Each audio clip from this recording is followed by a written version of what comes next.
Welcome, traveler, to H.P. Lovecraft After Dark, a journey beyond the fragile veil of reality, where shadows twist, sanity frays, and forgotten horrors slumber beneath starlit skies. Tonight, let H.P. Lovecraft be your guide, as he summons tales of eldritch dread, ancient mysteries, and cosmic terror born from the abyssal realms of imagination itself. Draw your curtains, dim your lights, and prepare to wander through labyrinthine nightmares conjured by H.P. Lovecraft himself. For the next few hours, abandon hope for comfort or understanding. Here in the darkness the unknown whispers, and it is hungry. If you enjoy the following stories, please like, subscribe, and leave a comment to let me know what you think. Now let's get into the first story. The Nameless City by H.P. Lovecraft. When I drew nigh the Nameless City, I knew it was accursed. I was traveling in a parched and terrible valley under the moon, and afar I saw it protruding uncannily above the sands, as parts of a corpse may protrude from an ill-made grave. Fear spoke from the age-worn stones of this hoary survivor of the deluge, this great-grandmother of the eldest pyramid, and a viewless aura repelled me and bade me retreat from antique and sinister secrets that no man should see, and no man else had dared to see. Remote in the desert of Araby lies the Nameless City, crumbling and inarticulate, its low walls nearly hidden by the sands of uncounted ages. It must have been thus before the first stones of Memphis were laid, and while the bricks of Babylon were yet unbaked. There is no legend so old as to give it a name, or to recall that it was ever alive, but it is told of in whispers around campfires and muttered about by grandams in the tents of sheiks, so that all the tribes shun it without wholly knowing why. It was of this place that Abdul Alazred, the mad poet, dreamed on the night before he sang his unexplained couplet, "That is not dead, which can eternal lie, and with strange eons, even death may die." I should have known that the Arabs had good reason for shunning the Nameless City, the city told of in strange tales but seen by no living man. Yet I defied them and went into the untrodden waste with my camel. I alone have seen it, and that is why no other face bears such hideous lines of fear as mine, why no other man shivers so horribly when the night wind rattles the windows. When I came upon it in the ghastly stillness of unending sleep, it looked at me, chilly from the rays of a cold moon amidst the desert's heat, and as I returned its look I forgot my triumph at finding it, and stopped still with my camel to wait for the dawn. For hours I waited, till the east grew gray and the stars faded, and the gray turned to roseal light edged with gold. I heard a moaning and saw a storm of sand stirring among the antique stones, though the sky was clear and the vast reaches of desert still. Then suddenly above the desert's far rim came the blazing edge of the sun, seen through the tiny sandstorm which was passing away, and in my fevered state I fancied that from some remote depth there came a crash of musical metal to hail the fiery disk as Memnon hails it from the banks of the Nile. My ears rang and my imagination seethed as I led my camel slowly across the sand to that unvocal stone place, that place too old for Egypt and Meroe to remember, that place which I alone of living men had seen. In and out amongst the shapeless foundations of houses and places I wandered, finding never a carving or inscription to tell of these men, if men they were, who built this city and dwelt therein so long ago. The antiquity of the spot was unwholesome, and I longed to encounter some sign or device to prove that the city was indeed fashioned by mankind. There were certain proportions and dimensions in the ruins which I did not like. I had with me many tools, and dug much within the walls of the obliterated edifices, but progress was slow, and nothing significant was revealed. When night and the moon returned, I felt a chill wind which brought new fear, so that I did not dare to remain in the city, and as I went outside the antique walls to sleep, a small sighing sandstorm gathered behind me, blowing over the gray stones though the moon was bright and most of the desert still. I awakened just at dawn from a pageant of horrible dreams, my ears ringing as from some metallic peal. I saw the sun peering redly through the last gusts of a little sandstorm that hovered over the Nameless City, and marked the quietness of the rest of the landscape. Once more I ventured within those brooding ruins, that swelled beneath the sand like an ogre under a coverlet, and again dug vainly for relics of the forgotten race. At noon I rested, and in the afternoon I spent much time tracing the walls and bygone streets and the outlines of the nearly vanished buildings. I saw that the city had been mighty indeed, and wondered at the sources of its greatness. To myself I pictured all the splendours of an age so distant that Chaldea could not recall it, and those Sarnath the doomed that stood in the land of Manar when mankind was young, and of Ib that was carven of grey stone before mankind existed. All at once I came upon a place where the bedrock rose stark through the sand and formed a low cliff, and here I saw with joy what seemed to promise further traces of the antediluvian people. Hewn rudely on the face of the cliff were the unmistakable facades of several small, squat rock houses or temples, whose interiors might preserve many secrets of ages too remote for calculation, though sandstorms had long since effaced any carvings which may have been outside. Very low and sand-choked were all the dark apertures near me, but I cleared on with my spade and crawled through it, carrying a torch to reveal whatever mysteries it might hold. When I was inside, I saw that the cavern was indeed a temple, and beheld plain signs of the race that had lived and worshipped before the desert was a desert. Primitive altars, pillars, and niches, all curiously low, were not absent, and though I saw no sculptures nor frescoes, there were many singular stones clearly shaped into symbols by artificial means. The lowness of the chiseled chamber was very strange, for I could hardly more than kneel upright, but the area was so great that my torch shewed only part of it at a time. I shuddered oddly in some of the far corners, for certain altars and stones suggested forgotten rites of terrible, revolting, and inexplicable nature, and made me wonder what manner of men could have made and frequented such a temple. When I had seen all that the place contained, I crawled out again, avid to find what the temples might yield. Night had now approached, yet the tangible things I had seen made curiosity stronger than fear, so that I did not flee from the long, moon-cast shadows that had daunted me when first I saw the Nameless City. In the twilight I cleared another aperture, and with a new torch crawled into it, finding more vague stones and symbols, though nothing more definite than the other temple had contained. The room was just as low, but much less broad, ending in a very narrow passage crowded with obscure and cryptical shrines. About these shrines I was prying when the noise of a wind and my camel outside broke through the stillness and drew me forth to see what could have frightened the beast. The moon was gleaming vividly over the primeval ruins, lighting a dense cloud of sand that seemed blown by a strong but decreasing wind from some point along the cliff ahead of me. I knew it was this chilly, sandy wind which had disturbed the camel and was about to lead him to a place of better shelter when I chanced to glance up and saw that there was no wind atop the cliff. This astonished me and made me fearful again, but I immediately recalled the sudden local winds I had seen and heard before at sunrise and sunset, and judged it was a normal thing.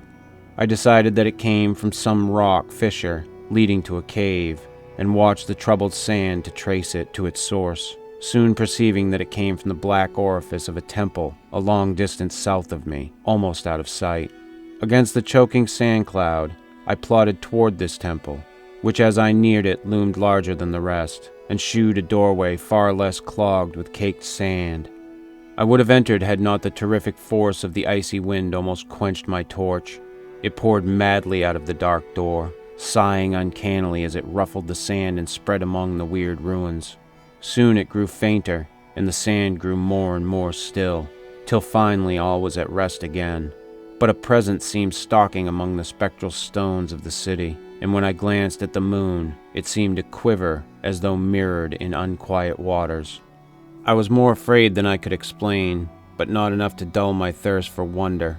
So as soon as the wind was quite gone, I crossed into the dark chamber from which it had come. This temple, as I had fancied from the outside, was larger than either of those I had visited before, and was presumably a natural cavern, since it bore winds from some region beyond. Here I could stand quite upright, but saw that the stones and altars were as low as those in the other temples. On the walls and roof I beheld for the first time some traces of the pictorial art of the ancient race, curious curling streaks of paint that had almost faded or crumbled away. and on the 2 altars I saw with rising excitement a maze of well-fashioned, curvilinear carvings. As I held my torch aloft, it seemed to me that the shape of the roof was too regular to be natural, and I wondered what the prehistoric cutters of stone had first worked upon. Their engineering skill must have been vast. Then a brighter flare of the fantastic flame shewed me that for which I had been seeking, the opening to those remoter abysses whence the sudden wind had blown, and I grew faint when I saw that it was a small and plainly artificial door chiseled in the solid rock. I thrust my torch within, beholding a black tunnel with the roof arching low over a rough flight of very small, numerous, and steeply descending steps. I shall always see those steps in my dreams, for I came to learn what they meant. At the time, I hardly knew whether to call them steps or mere footholds in a precipitous descent. My mind was whirling with mad thoughts, and the words and warning of Arab prophets seemed to float across the desert from the lands that men know to the nameless city that men dare not know. Yet I hesitated only for a moment before advancing through the portal and commencing to climb cautiously down the steep passage, feet first, as though on a ladder. It is only in the terrible phantasms of drugs or delirium that any other man can have such a descent as mine. The narrow passage led indefinitely down, like some hideous haunted well, and the torch I held above my head could not light the unknown depths toward which I was crawling. I lost track of the hours, and forgot to consult my watch, though I was frightened when I thought of the distance I must be traversing. There were changes of direction and of steepness, and once I came to a long, low, level passage where I had to wriggle feet first along the rocky floor, holding my torch at arm's length beyond my head. The place was not high enough for kneeling. After that were more of the steep steps, and I was still scrambling down interminably when my failing torch died out. I do not think I noticed it at the time, for when I did notice it, I was still holding it high above me as if it were ablaze. I was quite unbalanced with that instinct for the strange and the unknown which had made me a wanderer upon earth and a haunter of far, ancient, and forbidden places. In the darkness there flashed before my mind fragments of my cherished treasury of demonic lore, sentences from Al-Azred, the mad Arab, paragraphs from the apocryphal nightmares of Damascus, and infamous lines from the delirious Image du Monde of Gauthier de Metz. I repeated queer extracts, and muttered of Afrasib and the daemons that floated with him down the Oxus, later chanting over and over again a phrase from one of Lord Dunsany's tales, the unreverberate blackness of the abyss. Once, when the descent grew amazingly steep, I recited something in sing-song from Thomas More until I feared to recite more.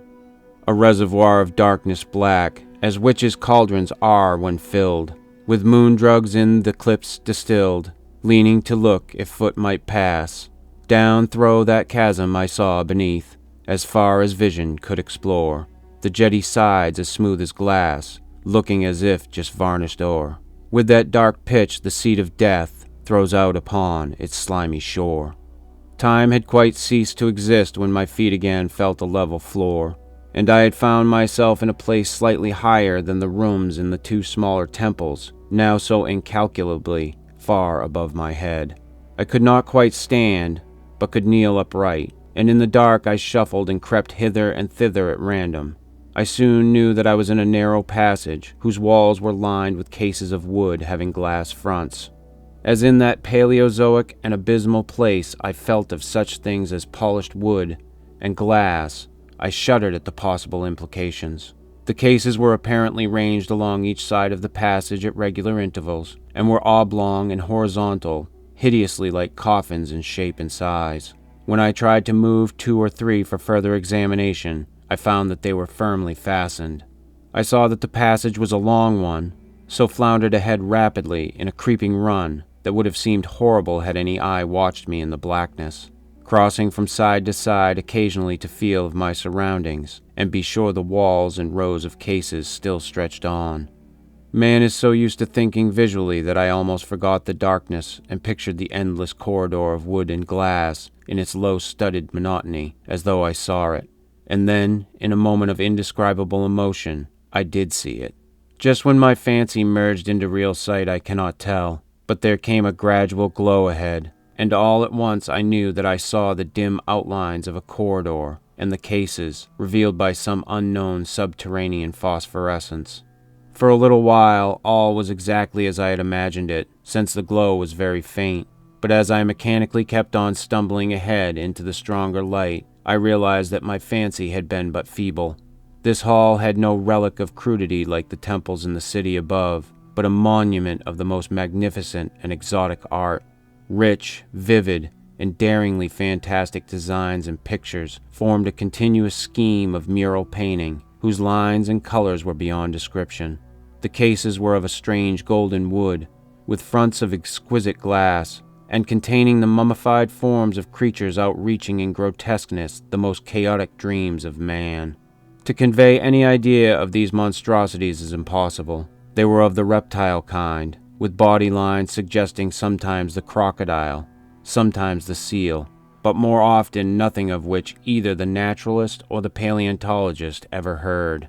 In size they approximated a small man, and their forelegs bore delicate and evidently flexible feet curiously like human hands and fingers. But strangest of all were their heads, which presented a contour violating all known biological principles. To nothing can such things be well compared. In one flash I thought of comparisons as varied as the cat, the bullfrog, the mythic satyr, and the human being. Not Jove himself had had so colossal and protuberant a forehead, yet the horns and the noselessness and the alligator-like jaw placed the things outside all established categories. I debated for a time on the reality of the mummies, half suspecting they were artificial idols, but soon decided they were indeed some Paleogean species which had lived when the Nameless City was alive. To crown their grotesqueness, most of them were gorgeously enrobed in the costliest of fabrics, and lavishly laden with ornaments of gold, jewels, and unknown shining metals. The importance of these crawling creatures must have been vast, for they held first place among the wild designs on the frescoed walls and ceiling. With matchless skill had the artist drawn them in a world of their own, wherein they had cities and gardens fashioned to suit their dimensions. And I could not help but think that their pictured history was allegorical, perhaps shewing the progress of the race that worshipped them.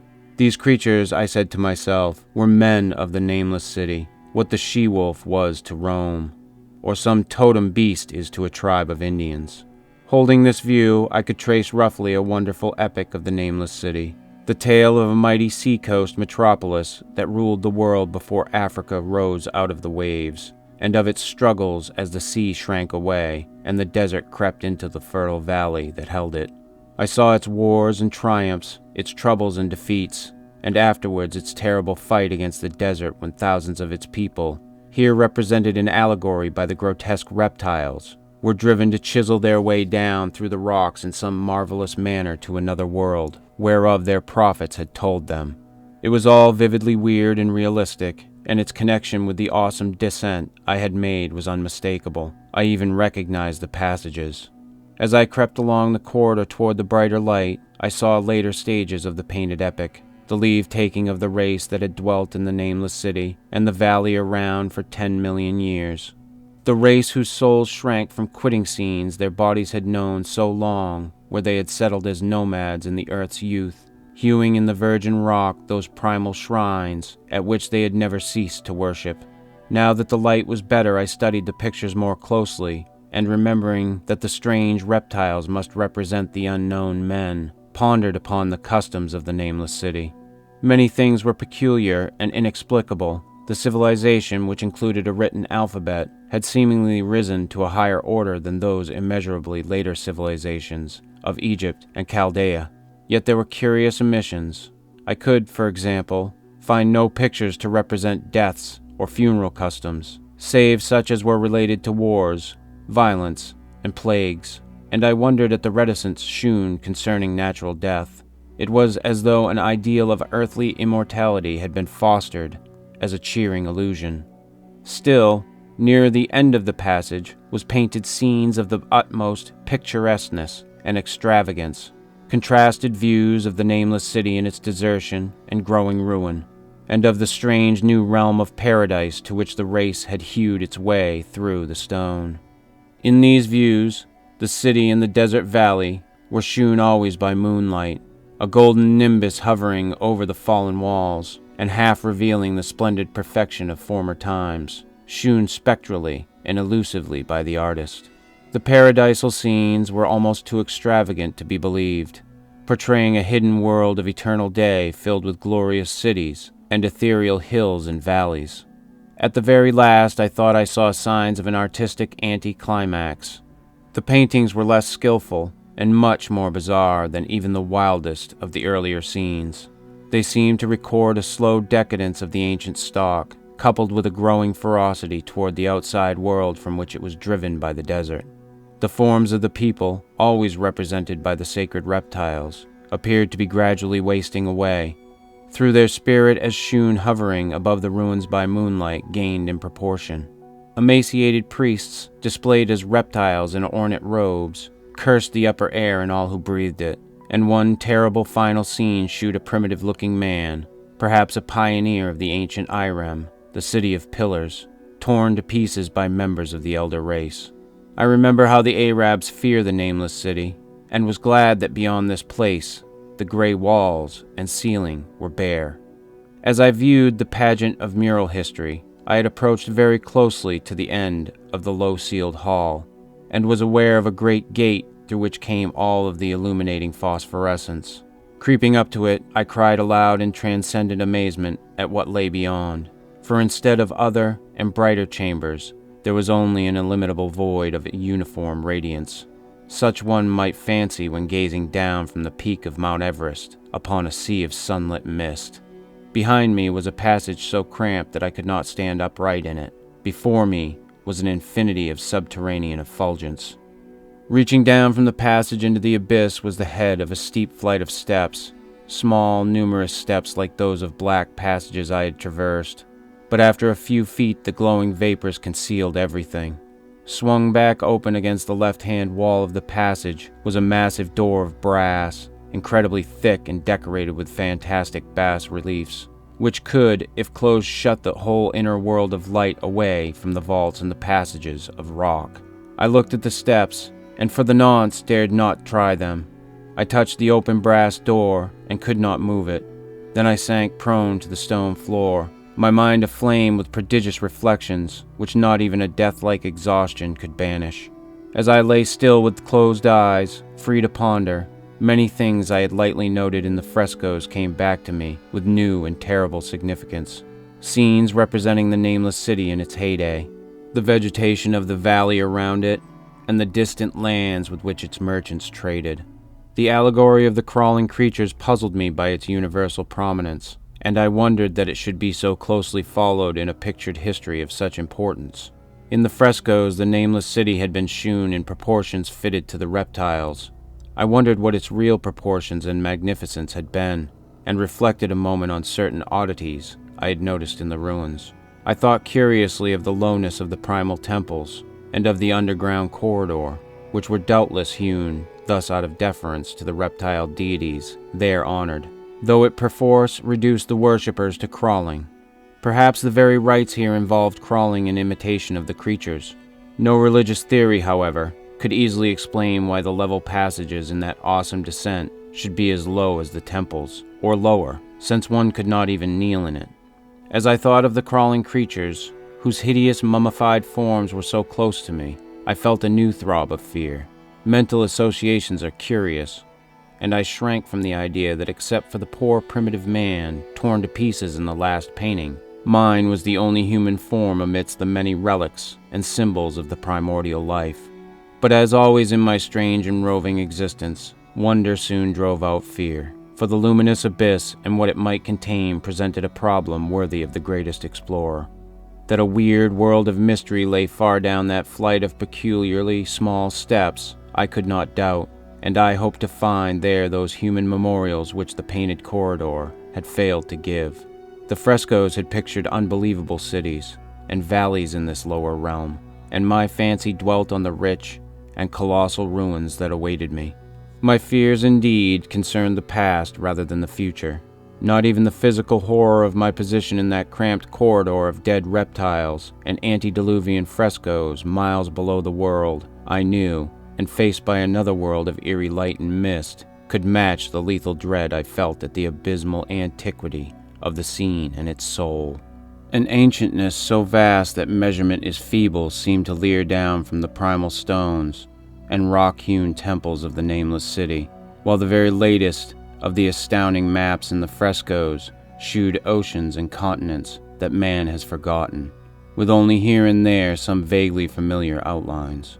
Of what could have happened in the geological ages since the paintings ceased, and the death-hating race resentfully succumbed to decay, no man might say. Life had once teemed in these caverns and in the luminous realm beyond. Now I was alone with vivid relics, and I trembled to think of the countless ages through which these relics had kept a silent, deserted vigil. Suddenly there came another burst of that acute fear which had intermittently seized me ever since I first saw the terrible valley and the Nameless City under a cold moon. And despite my exhaustion, I found myself starting frantically to a sitting posture, and gazing back along the black corridor toward the tunnels that rose to the outer world. My sensations were much like those which had made me shun the Nameless City at night, and were as inexplicable as they were poignant. In another moment, however, I received a still greater shock in the form of a definite sound, the first which had broken the utter silence of these tomb-like depths. It was a deep, low moaning, as of a distant throng of condemned spirits, and came from the direction in which I was staring. Its volume rapidly grew, till it soon reverberated rightfully through the low passage, and at the same time I became conscious of an increasing draft of cold air, likewise flowing from the tunnels and the city above. The touch of this air seemed to restore my balance, for I instantly recalled the sudden gusts which had risen around the mouth of the abyss each sunset and sunrise, one of which had indeed revealed the hidden tunnels to me. I looked at my watch and saw that sunrise was near, so bracing myself to resist the gale that was sweeping down to its cavern home as it had swept forth that evening, my fear again waned low, since a natural phenomenon tends to dispel broodings over the unknown. More and more madly poured the shrieking, moaning night wind into the gulf of the inner earth. I dropped prone again and clutched vainly at the floor, for fear of being swept bodily through the open gate into the phosphorescent abyss. Such fury I had not expected, and as I grew aware of an actual slipping of my form toward the abyss, I was beset by 1,000 new terrors of apprehension and imagination. The malignancy of the blast awakened incredible fancies. Once more I compared myself shudderingly to the only human image in that frightful corridor, the man who was torn to pieces by the nameless race. For in the fiendish clawing of the swirling currents there seemed to abide a vindictive rage, all the stronger because it was largely impotent. I think I screamed frantically near the last. I was almost mad, but if I did so, my cries were lost in the hell-born babble of the howling wind-wraiths. I tried to crawl against the murderous, invisible torrent, but I could not even hold my own as I was pushed slowly and inexorably toward the unknown world. Finally, reason must have wholly snapped, for I fell babbling over and over that unexplainable couplet of the mad Arab Al-Azred, who dreamed of the Nameless City. That is not dead, which can eternal lie, and with strange eons, even death may die. Only the grim brooding desert gods know what really took place, what indescribable struggles and scrambles in the dark I endured, or what Abaddon guided me back to life, where I must always remember and shiver in the night wind till oblivion, or worse, claims me. Monstrous, unnatural, colossal was the thing, too far beyond all the ideas of man to be believed, except in the silent, damnable small hours of the morning, when one cannot sleep. I have said that the fury of the rushing blast was infernal, cacodemoniacal, and that its voices were hideous with pent-up viciousness of desolate eternities. Presently these voices, while still chaotic before me, seemed to my beating brain to take articulate form behind me, and down there in the grave of unnumbered eon-dead antiquities, leagues below the dawn-lit world of men, I heard the ghastly cursing and snarling of strange-tongued fiends.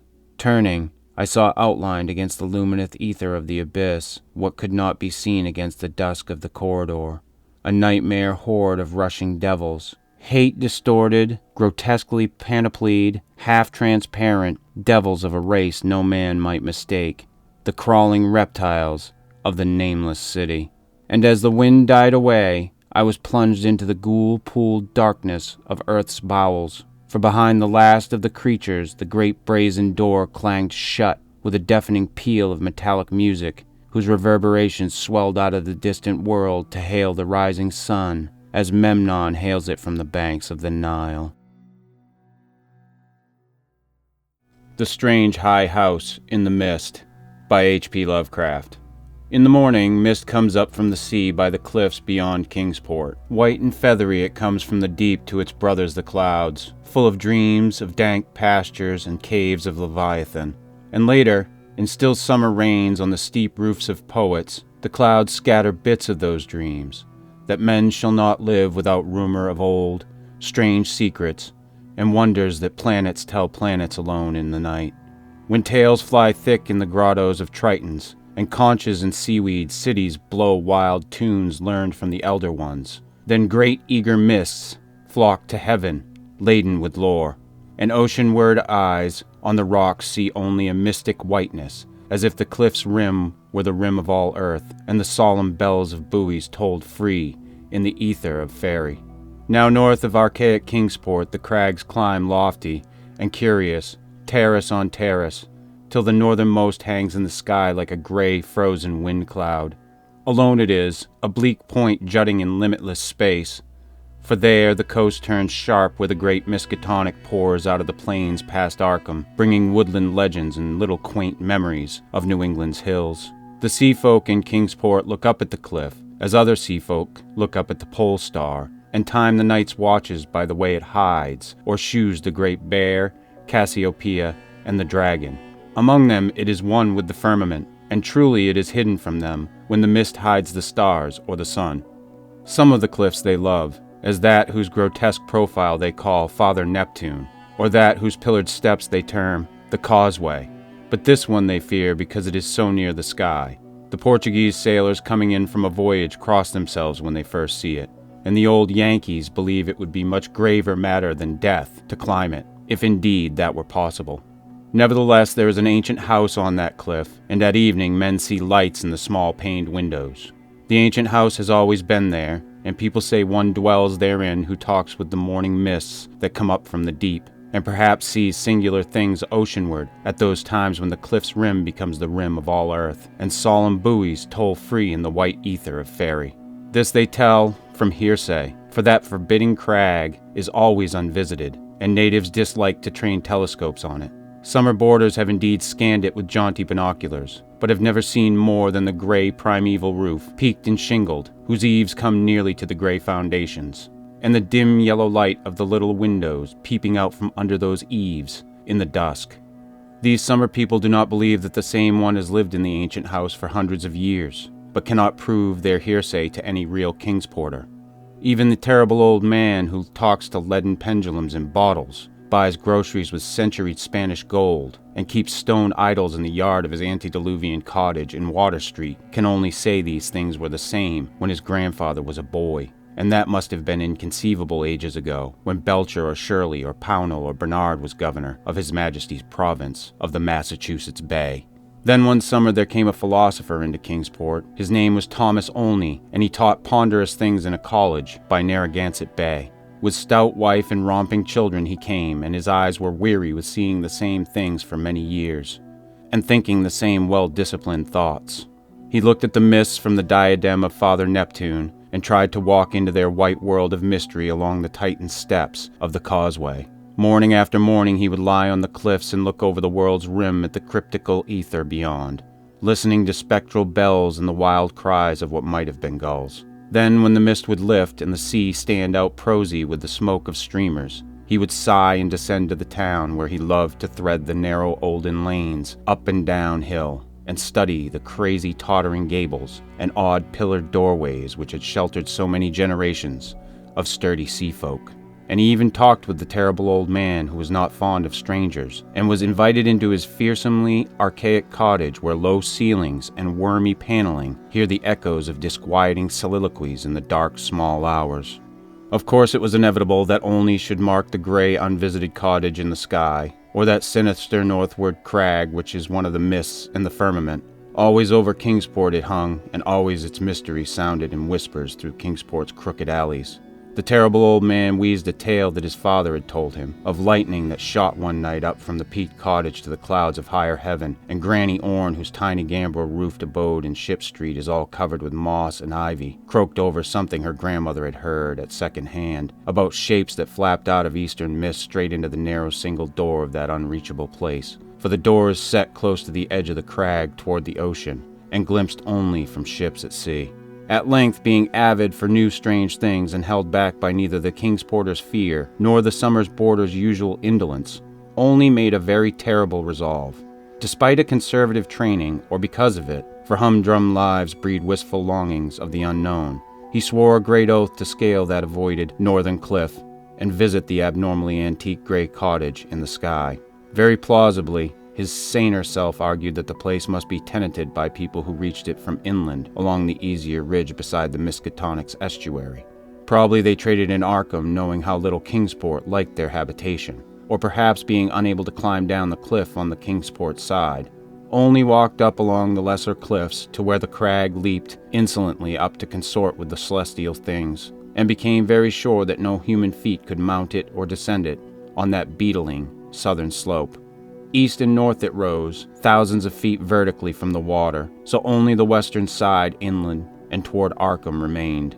On early morning in August, Olney set out to find a path to the inaccessible pinnacle. He worked northwest along pleasant back roads past Hooper's Pond and the old brick powder house to where the pastures slope up to the ridge above the Miskatonic and give a lovely vista of Arkham's white Georgian steeples across the leagues of river and meadow. Here he found a shady road to Arkham, but no trail at all in the seaward direction he wished. Woods and fields crowded up to the high bank of the river's mouth, and bore not a sign of man's presence. Not even a stone wall or straying cow, but only the tall grass and giant trees and tangles of briars that the first Indian might have seen. As he climbed slowly east, higher and higher above the estuary on his left and nearer the sea, he found the way growing in difficulty till he wondered however the dwellers in that disliked place managed to reach the world outside, and whether they came often to market in Arkham. Then the trees thinned, and far below him on his right he saw the hills and the antique roofs and spires of Kingsport. Even Central Hill was a dwarf from this height, and he could just make out the ancient graveyard by the Congregational Hospital, beneath which rumor said some terrible caves or burrows lurked. Ahead lay sparse grass and scrub blueberry bushes, and beyond them the naked rock of the crag and the thin peak of the dreaded gray cottage. Now the ridge narrowed and Olney grew dizzy at his loneliness in the sky. South of him the frightful precipice above Kingsport, north of him the vertical drop of nearly a mile to the river's mouth. Suddenly a great chasm opened before him 10 feet deep, so that he had to let himself down by his hands and drop to a slanting floor, and then crawl perilously up a natural defile in the opposite wall. So this was the way the folk of the uncanny house journeyed betwixt earth and sky. When he climbed out of the chasm, a morning mist was gathering, but he clearly saw the lofty and unhallowed cottage ahead, walls as gray as the rock, and high peaks standing bold against the milky white of the seaward vapors. And he perceived that there was no door in this landward end, but only a couple of small lattice windows with dingy bull's-eye panes, leaded in 17th century fashion. All around him was cloud and chaos, and he could see nothing below but the whiteness of illimitable space. He was alone in the sky with this queer and very disturbing house, and when he sidled around to the front and saw the wall stood flush with the cliff's edge, so that the single narrow door was not to be reached save from the empty ether, he felt a distinct terror that altitude could not wholly explain. And it was very odd that the shingles so worm-eaten could survive, or bricks so crumbled still form a standing chimney. As the mist thickened, Olney crept around to the windows on the north and west and south sides, trying them, but finding them all locked. He was vaguely glad that they were locked, because the more he saw of that house, the less he wished to get in. Then a sound halted him. He heard a lock rattle and a bolt shoot, and a long creaking follow as if a heavy door were slowly and cautiously opened. This was on the oceanward side that he could not see, where the narrow portal opened on blank space, thousands of feet in the misty sky above the waves. Then there was heavy, deliberate tramping in the cottage, and only heard the windows opening first on the north side opposite him, and then on the west just around the corner. Next would come the south windows, under the great low eaves on the side where he stood, and it must be said that he was more than uncomfortable as he thought of the detestable house on one side and the vacancy of upper air on the other. When a fumbling came in the nearer casements, he crept around to the west again, flattening himself against the wall beside the now opened windows. It was plain that the owner had come home, but he had not come from the land, nor any balloon or airship that could be imagined. Steps sounded again, and only edged round to the north. But before he could find a haven, a voice called softly, and he knew he must confront his host. Stuck out of a west window was a great black-bearded face whose eyes shone phosphorescently with the imprint of unheard-of sights. But the voice was gentle and of a quaint, olden kind, so that only did not shudder when a brown hand reached out to help him over the sill and into that low room of black oak wainscots and carved Tudor furnishings. The man was clad in very ancient garments and had about him an unplaceable nimbus of sea lore and dreams of tall galleons. Only does not recall many of the wonders he told, or even who he was, but says that he was strange and kindly and filled with the magic of unfathomed voids of time and space. The small room seemed green with a dim aqueous light, and only saw that the far windows to the east were not open, but shut against the misty ether with dull thick panes like the bottoms of old bottles. The bearded host seemed young, yet looked out of eyes steeped in the elder mysteries, and from the tales of marvelous ancient things he related, it must be guessed that the village folk were right in saying he had communed with the mists of the sea and the clouds of the sky ever since there was any village to watch his taciturn dwelling from the plain below. And the day wore on, and still only listened to rumors of old times and far places, and heard how the kings of Atlantis fought with the slippery blasphemies that wriggled out of rifts in the ocean's floor, and how the pillared and weedy temple of Poseidonus is still glimpsed at midnight by lost ships who know by its sight that they are lost. Years of the Titans were recalled, but the host grew timid when he spoke of the dim first age of chaos before the gods or even the elder ones were born. And when only the other gods came to dance on the peak of Hatheg-Kla in the stony desert near Ulthar, beyond the river sky, it was at this point that there came a knocking on the door, that ancient door of nail-studded oak beyond which lay only the abyss of white cloud. Only started in fright, but the bearded man motioned him to be still, and tiptoed to the door to look out through a very small peephole. What he saw he did not like, so he pressed his fingers to his lips, and tiptoed around to shut and lock all the windows before returning to the ancient settle beside his guest. Then only saw lingering against the translucent squares of each of the little dim windows in succession a queer, black outline as the caller moved inquisitively about before leaving, and he was glad his host had not answered the knocking. For there are strange objects in the great abyss, and the seeker of dreams must take care not to stir up or meet the wrong ones. Then the shadows began to gather, first little furtive ones under the table, and then bolder ones in the dark paneled corners, and the bearded man made enigmatical gestures of prayer, and lit tall candles in curiously wrought brass candlesticks. Frequently he would glance at the door as if he expected someone, and at length his glance seemed answered by a singular rapping which must have followed some very ancient and secret code. This time he did not even glance through the peephole, but swung the great oak bar and shot the bolt, unlatching the heavy door and flinging it wide to the stars and the mist. And then to the sound of obscure harmonies there floated into that room from the deep all the dreams and memories of Earth's sunken mighty ones, and golden flames played about weedy locks, so that only was dazzled as he did them homage. Trident-bearing Neptune was there, and sportive Tritons and fantastic Nereids, and upon dolphins' backs was balanced a vast crenulate shell, wherein rode the grey and awful form of primal Nodens, lord of the great abyss. And the conches of the Tritons gave weird blasts, and the Nereids made strange sounds by striking on the grotesque resonant shells of unknown lurkers in black sea caves. Then hoary Nodens reached forth a wizened hand and helped Olney and his host into the vast shell, whereat the conches and the gongs set up a wild and awesome clamor, and out into the limitless ether reeled that fabulous train, the noise of whose shouting was lost in the echoes of thunder. All night in Kingsport they watched that lofty cliff, when the storm and the mists gave them glimpses of it, and when toward the small hours the little dim windows went dark, They whispered of dread and disaster. And Olney's children and stout wife prayed to the bland, proper God of Baptists, and hoped that the traveler would borrow an umbrella and rubbers unless the rain stopped by morning. Then dawn swam, dripping and mist-wreathed out of the sea, and the buoys tolled solemn in vortices of white ether, and at noon elfin horns rang over the ocean as Olney, dry and light-footed, climbed down from the cliffs to antique Kingsport with the look of far places in his eyes.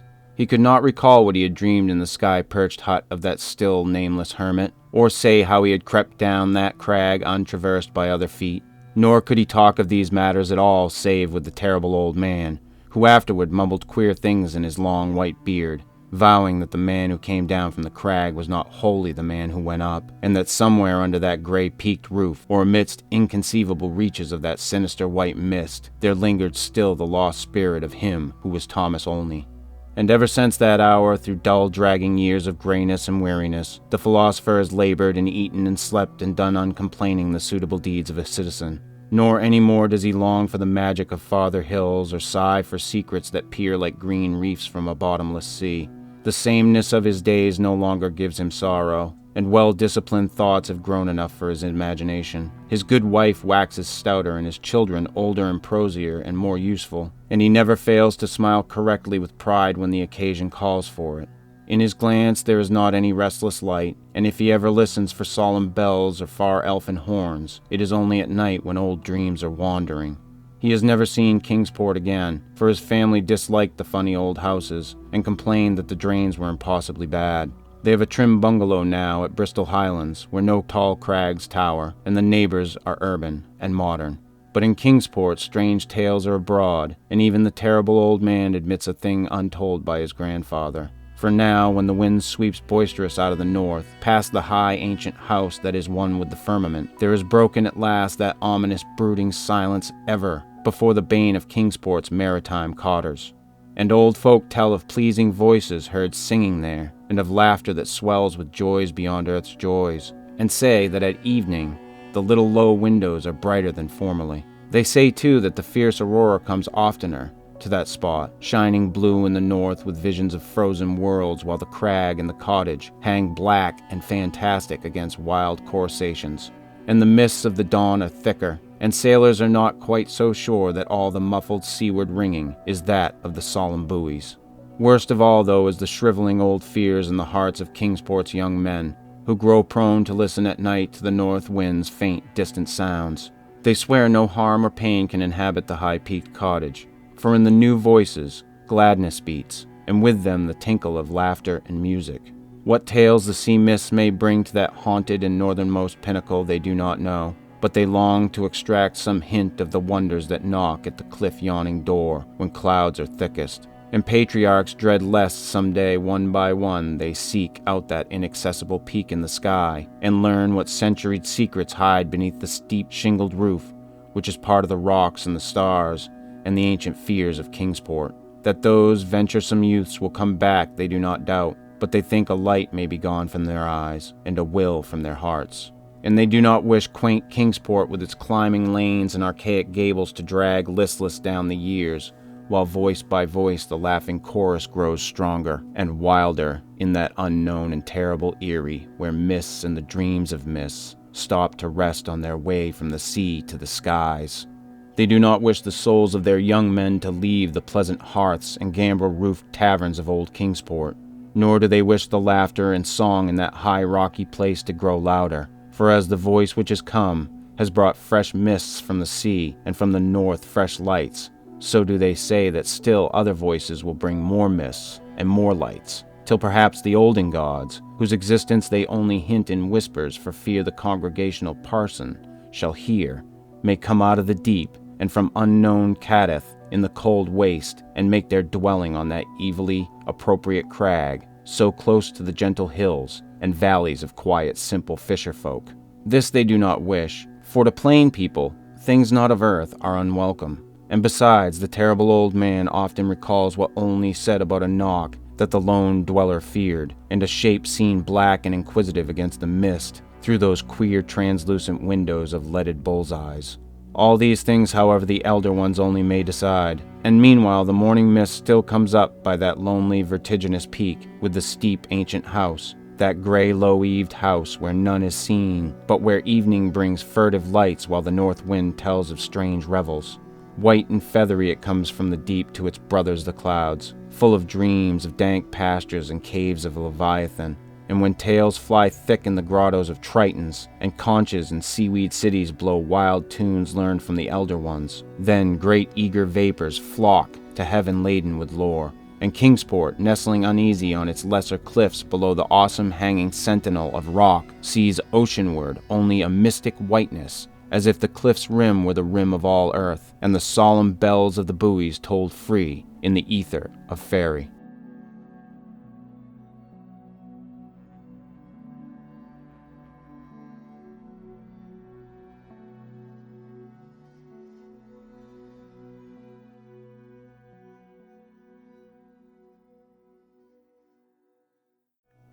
The Thing on the Doorstep by H.P. Lovecraft.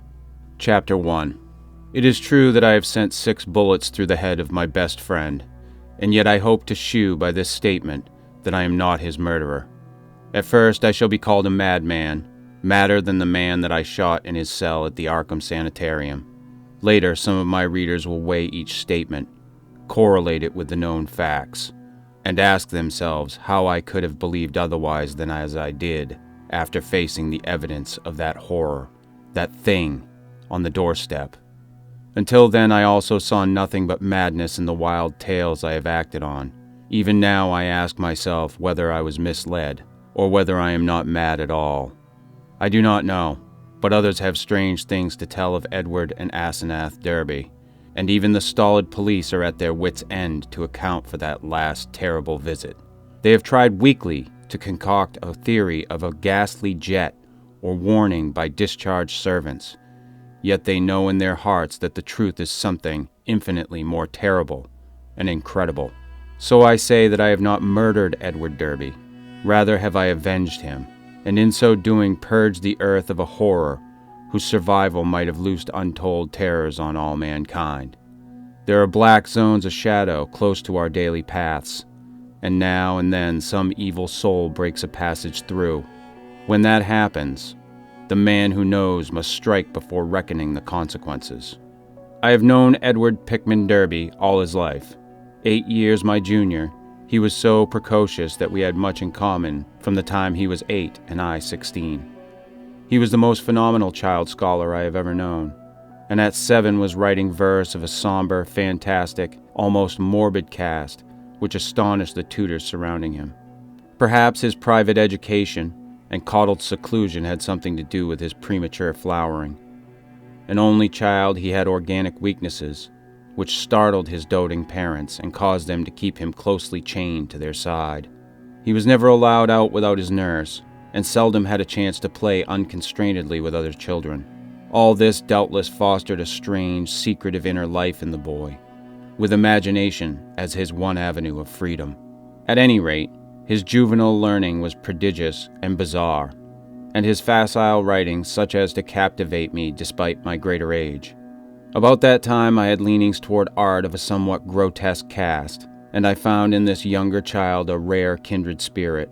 What lay behind our joint love of shadows and marvels was, no doubt, the ancient, moldering, and subtly fearsome town in which we lived, witch-cursed, legend-haunted, Arkham, whose huddled, sagging gambrel roofs and crumbling Georgian balustrades brood out the centuries beside the darkly, muttering Miskatonic. As time went by, I turned to architecture and gave up my design of illustrating a book of Edward's daemonic poems. Yet our comradeship suffered no lessening. Young Derby's odd genius developed remarkably, and in his 18th year his collected nightmare lyrics made a real sensation when issued under the title Azathoth and Other Horrors. He was a close correspondent of the notorious Baudelarian poet Justin Joffrey, who wrote The People of the Monolith, and died screaming in a madhouse in 1926 after a visit to a sinister, ill-regarded village in Hungary. In self-reliance and practical affairs, however, Derby was greatly retarded because of his coddled existence, His health had improved, but his habits of childish dependence were fostered by over-careful parents, so that he never traveled alone, made independent decisions, or assumed responsibilities. It was seen early that he would not be equal to a struggle in the business or professional arena, but the family fortune was so ample that this formed no tragedy. As he grew to years of manhood, he retained a deceptive aspect of boyishness. Blond and blue-eyed, he had the fresh complexion of a child, and his attempts to raise a mustache were discernible only with difficulty.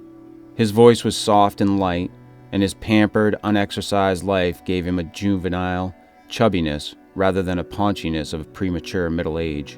He was of a good height, and his handsome face would have made him a notable gallant, had not his shyness held him to seclusion and bookishness. Derby's parents took him abroad every summer, and he was quick to seize on the surface aspects of European thought and expression. His Poe-like talents turned more and more toward the decadent, and other artistic sensitiveness and yearnings were half aroused in him. We had great discussions in those days. I had been through Harvard, had studied in a Boston architect's office, had married and had finally returned to Arkham to practice my profession, settling in the family homestead in Saltonstall Street, since my father had moved to Florida for his health. Edward used to call almost every evening, till I came to regard him as one of the household. He had a characteristic way of ringing the doorbell, or sounding the knocker that grew to be a veritable code signal, so that after dinner I always listened for the familiar 3 brisk strokes, followed by 2 more after a pause. Less frequently I would visit at his house and note with envy the obscure volumes in his constantly growing library. Derby went through the Miskatonic University in Arkham, since his parents would not let him board away from them. He entered at 16 and completed his course in 3 years, majoring in English and French literature, and receiving high marks in everything but mathematics and the sciences. He mingled very little with the other students, though looking enviously at the daring or bohemian set, whose superficially smart language and meaninglessly ironic pose he aped, and whose dubious conduct he wished he dared adopt. What he did do was to become an almost fanatical devotee of subterranean magical lore, for which Miskatonic's library was and is famous. Always a dweller on the surface of fantasy and strangeness, he now delved deep into the actual runes and riddles left by a fabulous past for the guidance or puzzlement of posterity.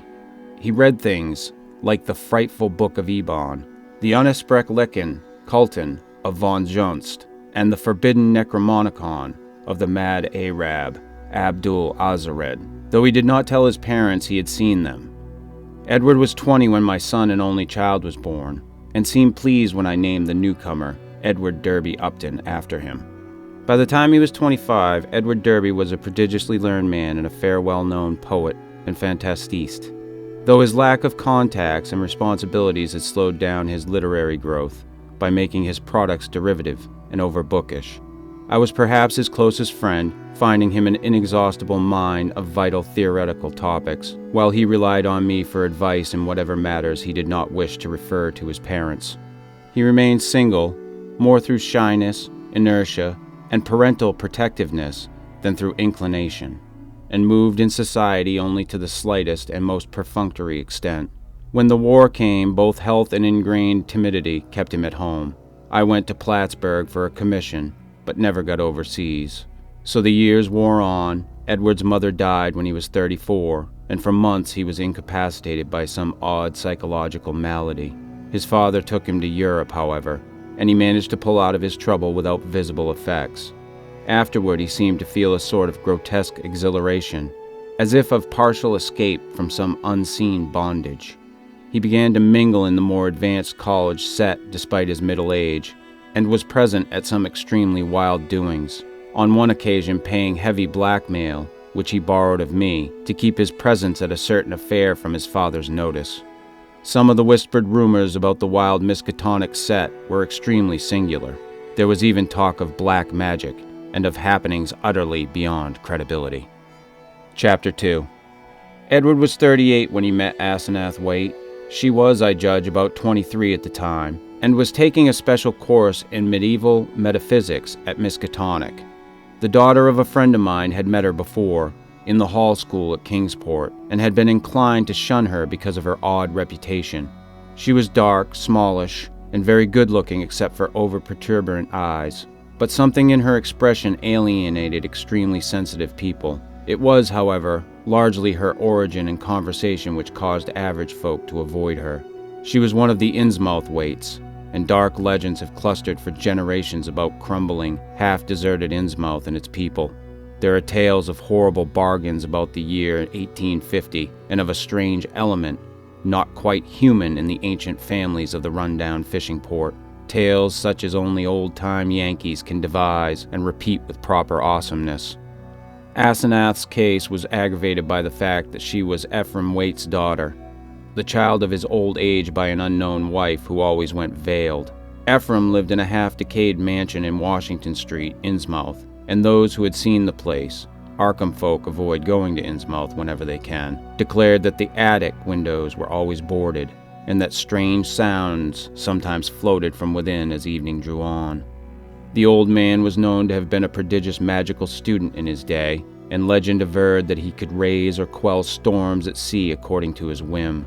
I had seen him once or twice in my youth as he came to Arkham to consult forbidden tomes at the college library, and had hated his wolfish, saturnine face with its tangle of iron-gray beard. He had died insane, under rather queer circumstances, just before his daughter, by will made a nominal ward of the principal, entered the hall school, but she had been his morbidly avid pupil and looked fiendishly like him at times. The friend whose daughter had gone to school with Asenath Waite repeated many curious things when the news of Edward's acquaintance with her began to spread about. Asenath, it seemed, had posed as a kind of magician at school, and had really seemed able to accomplish some highly baffling marvels. She professed to be able to raise thunderstorms, though her seeming success was generally laid to some uncanny knack at prediction. All animals markedly disliked her, and she could make any dog howl by certain motions of her right hand.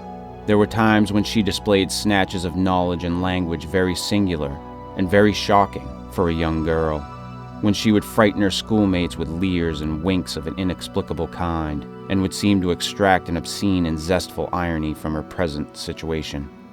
Most unusual, though, were the well-attested cases of her influence over other persons. She was, beyond question, a genuine hypnotist. By gazing peculiarly at a fellow student, she would often give the latter a distinct feeling of exchanged personality, as if the subject were placed momentarily in the magician's body and able to stare half across the room at her real body, whose eyes blazed and protruded with an alien expression. Asenath often made wild claims about the nature of consciousness and about its independence of the physical frame, or at least from the life processes of the physical frame. Her crowning rage, however, was that she was not a man, since she believed a male brain had certain unique and far-reaching cosmic powers.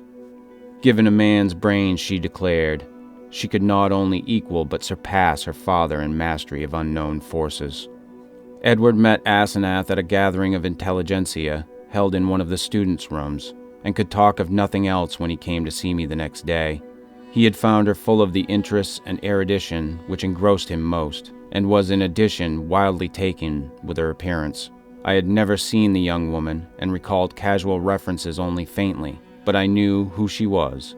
It seemed rather regrettable that Derby should become so upheaved about her, but I said nothing to discourage him, since infatuation thrives on opposition. He was not, he said, mentioning her to his father. In the next few weeks I heard of very little but Asenath from young Derby. Others now remarked Edward's autumnal gallantry, though they agreed that he did not look even nearly his actual age, or seem at all inappropriate as an escort for his bizarre divinity. He was only a trifle paunchy, despite his indolence and self-indulgence, and his face was absolutely without lines. Asenath, on the other hand, had the premature crow's feet which come from the exercise of an intense will. About this time, Edward brought the girl to call on me, and I at once saw that his interest was by no means one-sided.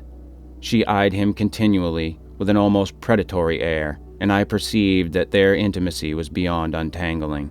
Soon afterward, I had a visit from old Mr. Derby, whom I had always admired and respected. He had heard the tales of his son's new friendship, and had wormed the whole truth out of the boy. Edward meant to marry Asenath, and had even been looking at houses in the suburbs. Knowing my usually great influence with his son, the father wondered if I could help to break the ill-advised affair off, but I regretfully expressed my doubts. This time it was not a question of Edward's weak will, but of the woman's strong will. The perennial child had transferred his dependence from the parental image to a new and stronger image, and nothing could be done about it. The wedding was performed a month later, by a justice of the peace, according to the bride's request. Mr. Derby, at my advice, offered no opposition, and he, my wife, my son, and I attended the brief ceremony, the other guests being wild young people from the college. Asenath had bought the old Crown and Shield place in the country at the end of High Street, and they proposed to settle there after a short trip to Innsmouth, whence 3 servants and some books and household goods were to be brought. It was probably not so much consideration for Edward and his father as a personal wish to be near the college, its library, and its crowd of sophisticates that made Asenath settle in Arkham instead of returning permanently home. When Edward called on me after the honeymoon, I thought he looked slightly changed. Asenath had made him get rid of the undeveloped mustache, but there was more than that. He looked soberer and more thoughtful, his habitual pout of childish rebelliousness being exchanged for a look almost of genuine sadness. I was puzzled to decide whether I liked or disliked the change. Certainly he seemed for the moment more normally adult than ever before. Perhaps the marriage was a good thing. Might not the change of dependence form a start towards actual neutralization, leading ultimately to responsible independence? He came alone, for Asenath was very busy. She had brought a vast store of books and apparatus from Innsmouth, Derby shuddered as he spoke the name, and was finishing the restoration of the Crown and Shield house and grounds. Her home in that town was a rather disquieting place, but certain objects in it had taught him some surprising things. He was progressing fast in esoteric lore now that he had Asenath's guidance. Some of the experiments she proposed were very daring and radical. He did not feel at liberty to describe them, but he had confidence in her powers and intentions. The 3 servants were very queer, an incredibly aged couple who had been with old Ephraim and referred occasionally to him and to Asenath's dead mother in a cryptic way, and a swarthy young wench who had marked anomalies of feature and seemed to exude a perpetual odor of fish. Chapter 3. For the next 2 years I saw less and less of Derby. A fortnight would sometimes slip by without the familiar 3 and 2 strokes at the front door, and when he did call, or when, as happened with increasing infrequency, I called on him, he was very little disposed to converse on vital topics. He had become secretive about those occult studies which he used to describe and discuss so minutely, and preferred not to talk of his wife. She had aged tremendously since her marriage, till now. Oddly enough, she seemed the elder of the 2. Her face held the most concentratedly determined expression I had ever seen, and her whole aspect seemed to gain a vague, unplaceable repulsiveness. My wife and son noticed it as much as I, and we all ceased gradually to call on her, for which, Edward admitted in one of his boyishly tactless moments, she was unmitigatedly grateful. Occasionally the Derbys would go on long trips, ostensibly to Europe, though Edward sometimes hinted at obscurer destinations. It was after the first year that people began talking about the change in Edward Derby. It was very casual talk, for the change was purely psychological, but it brought up some interesting points. Now and then, it seemed, Edward was observed to wear an expression and to do things wholly incompatible with his usually flabby nature. For example, although in the old days he could not drive a car, he was now seen occasionally to dash in and out of the old Crown and Shield driveway, with Asenath's powerful Packard, handling it like a master and meeting traffic entanglements with a skill and determination utterly alien to his accustomed nature. In such cases, he seemed always to be just back from some trip, or starting on one. What sort of trip, no one could guess, although he most favored the Innsmouth road. Oddly, the metamorphosis did not seem altogether pleasing. People said he looked too much like his wife, or like old Ephraim Wade himself in these moments, or perhaps these moments seemed unnatural because they were so rare. Sometimes, hours after starting out in this way, he would return listlessly sprawled on the rear seat of the car while an obviously hired chauffeur or mechanic drove. Also, his preponderant aspect on the streets during his decreasing round of social contacts, including, I may say, his calls on me, was the old-time indecisive one. its irresponsible childishness even more marked than in the past. While Asenath's face aged, Edward's, aside from those exceptional occasions, actually relaxed into a kind of exaggerated immaturity, save when a trace of the new sadness or understanding would flash across it. It was really puzzling. Meanwhile, the Derbys almost dropped out of the gay college circle, not through their own disgust, we heard, but because something about their present studies shocked even the most callous of the other decadents. It was in the 3rd year of the marriage that Edward began to hint openly to me of a certain fear and dissatisfaction. He would let fall remarks about things going too far, and would talk darkly about the need of saving his identity. At first I ignored such references, but in time, I began to question him guardedly, remembering what my friend's daughter had said about Asenath's hypnotic influence over the other girls at school, and cases where the students thought they were in her body, looking across the room at themselves. This questioning seemed to make him at once alarmed and grateful, and once he mumbled something about having a serious talk with me later. About this time, old Mr. Derby died, for which I was afterward very thankful. Edward was badly upset, though by no means disorganized. He had seen astonishingly little of his parents since his marriage, for Asenath had concentrated in herself all his vital sense of family linkage. Some called him callous in his loss, especially since those jaunty and confident moods in the car began to increase. He now wished to move back into the old Derby mansion, but Asenath insisted on staying in the Crowninshield house, to which she had become well adjusted. Not long afterward, my wife heard a curious thing from a friend, one of the few who had not dropped the Derbys. She had been out to the end of High Street to call on the couple, and had seen a car shoot briskly out of the drive with Edward's oddly confident and almost sneering face above the wheel. Ringing the bell, she had been told by the repulsive wench that Asenath was also out, but had chanced to look up at the house in leaving. There, at one of Edward's library windows, she had glimpsed a hastily withdrawn face, a face whose expression of pain, defeat, and wistful hopelessness was poignant beyond description. It was incredible enough in the view of its usual domineering cast, Asenath's, yet the caller had vowed that in that instant the sad, muddled eyes of poor Edward were gazing out from it. Edward's calls now grew a trifle more frequent, and his hints occasionally became concrete. What he said was not to be believed, even in centuried and legend-haunted Arkham, but he threw out his dark lore with a sincerity and convincingness which made one fear for his sanity. He talked about terrible meetings in lonely places, of cyclopean ruins in the heart of the Maine woods beneath which vast staircases led down to abysses of nighted secrets, of complex angles that led through invisible walls to other regions of space and time, and of hideous exchanges of personality that permitted explorations in remote and forbidden places, on other worlds, and in different space-time continua. He would now and then back up certain crazy hints by exhibiting objects which utterly nonplussed me. Elusively colored and baffling textured objects like nothing ever heard of on Earth, whose insane curves and surfaces answered no conceivable purpose and followed no conceivable geometry. These things, he said, came from outside, and his wife knew how to get them. Sometimes, but always in frightened and ambiguous whispers, he would suggest things about old Ephraim Waite, whom he had seen occasionally at the college library in the old days. These adumbrations were never specific, but seemed to revolve around some especially horrible doubt as to whether the old wizard were really dead, in a spiritual as well as corporeal sense. At times, Derby would halt abruptly in his revelations, and I wondered whether Asenath could possibly have divined his speech at a distance and cut him off through some unknown sort of telepathic mesmerism, some power of the kind she had displayed at school.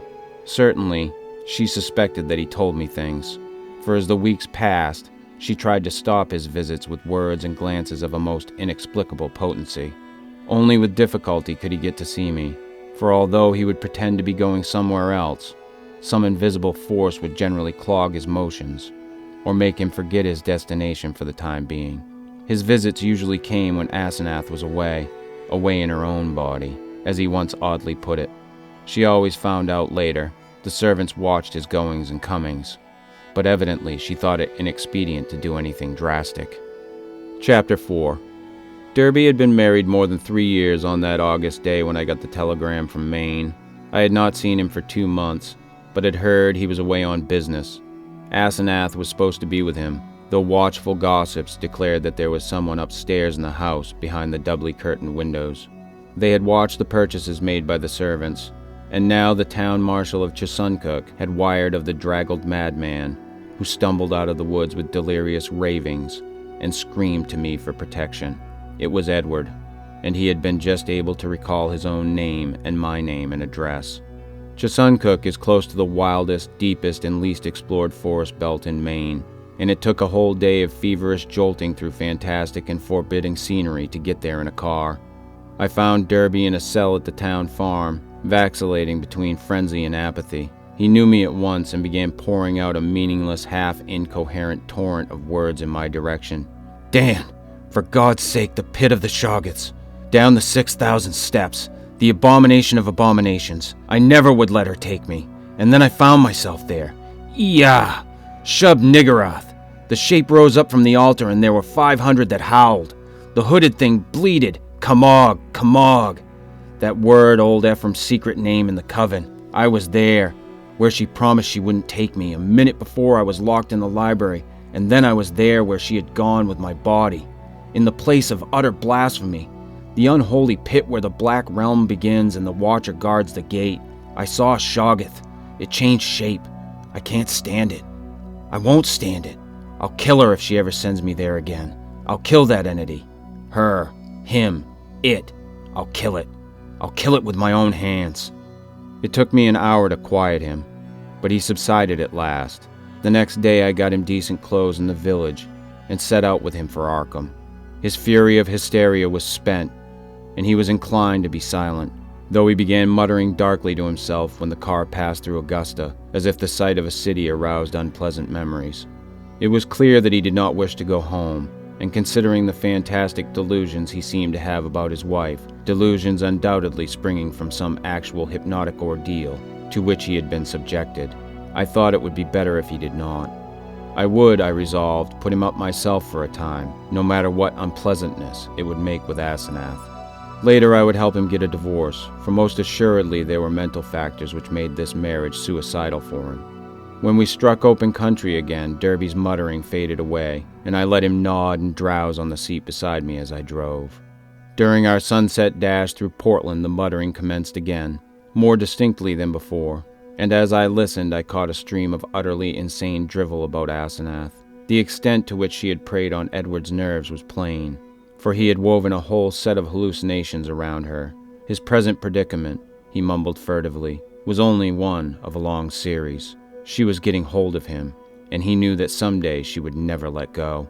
Even now, she probably let him go only when she had to, because she couldn't hold on long at a time.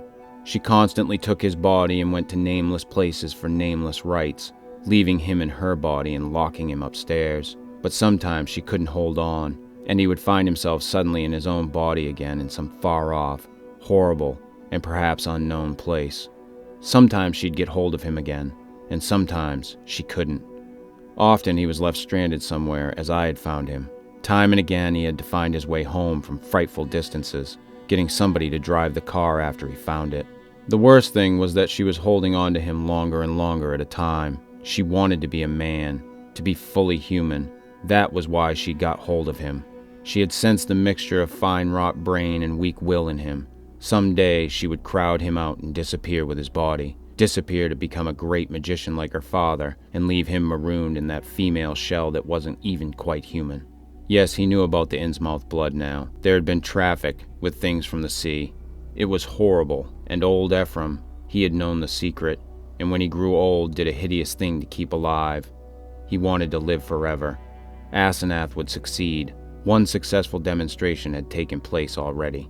As Derby muttered on, I turned to look at him closely, verifying the impression of change which an earlier scrutiny had given me.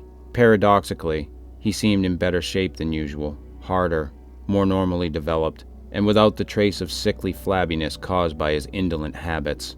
It was as if he had been really active and properly exercised for the first time in his coddled life, and I judged that Asenath's force must have pushed him into unwanted channels of motion and alertness. But just now his mind was in a pitiable state, for he was mumbling wild extravagances about his wife, about black magic, about old Ephraim, and about some revelation which would convince even me. He repeated names which I recognized from bygone browsings in forbidden volumes, and at times made me shudder with a certain thread of mythological consistency, of convincing coherence, which ran through his maundering. Again and again he would pause, as if to gather courage for some final and terrible disclosure. Dan, don't you remember him? The wild eyes and the unkempt beard that never turned white? He glared at me once, and I never forgot it. Now she glares that way, and I know why. He found it in the Necronomicon, the formula. I don't dare tell you the page yet, but when I do you can read and understand.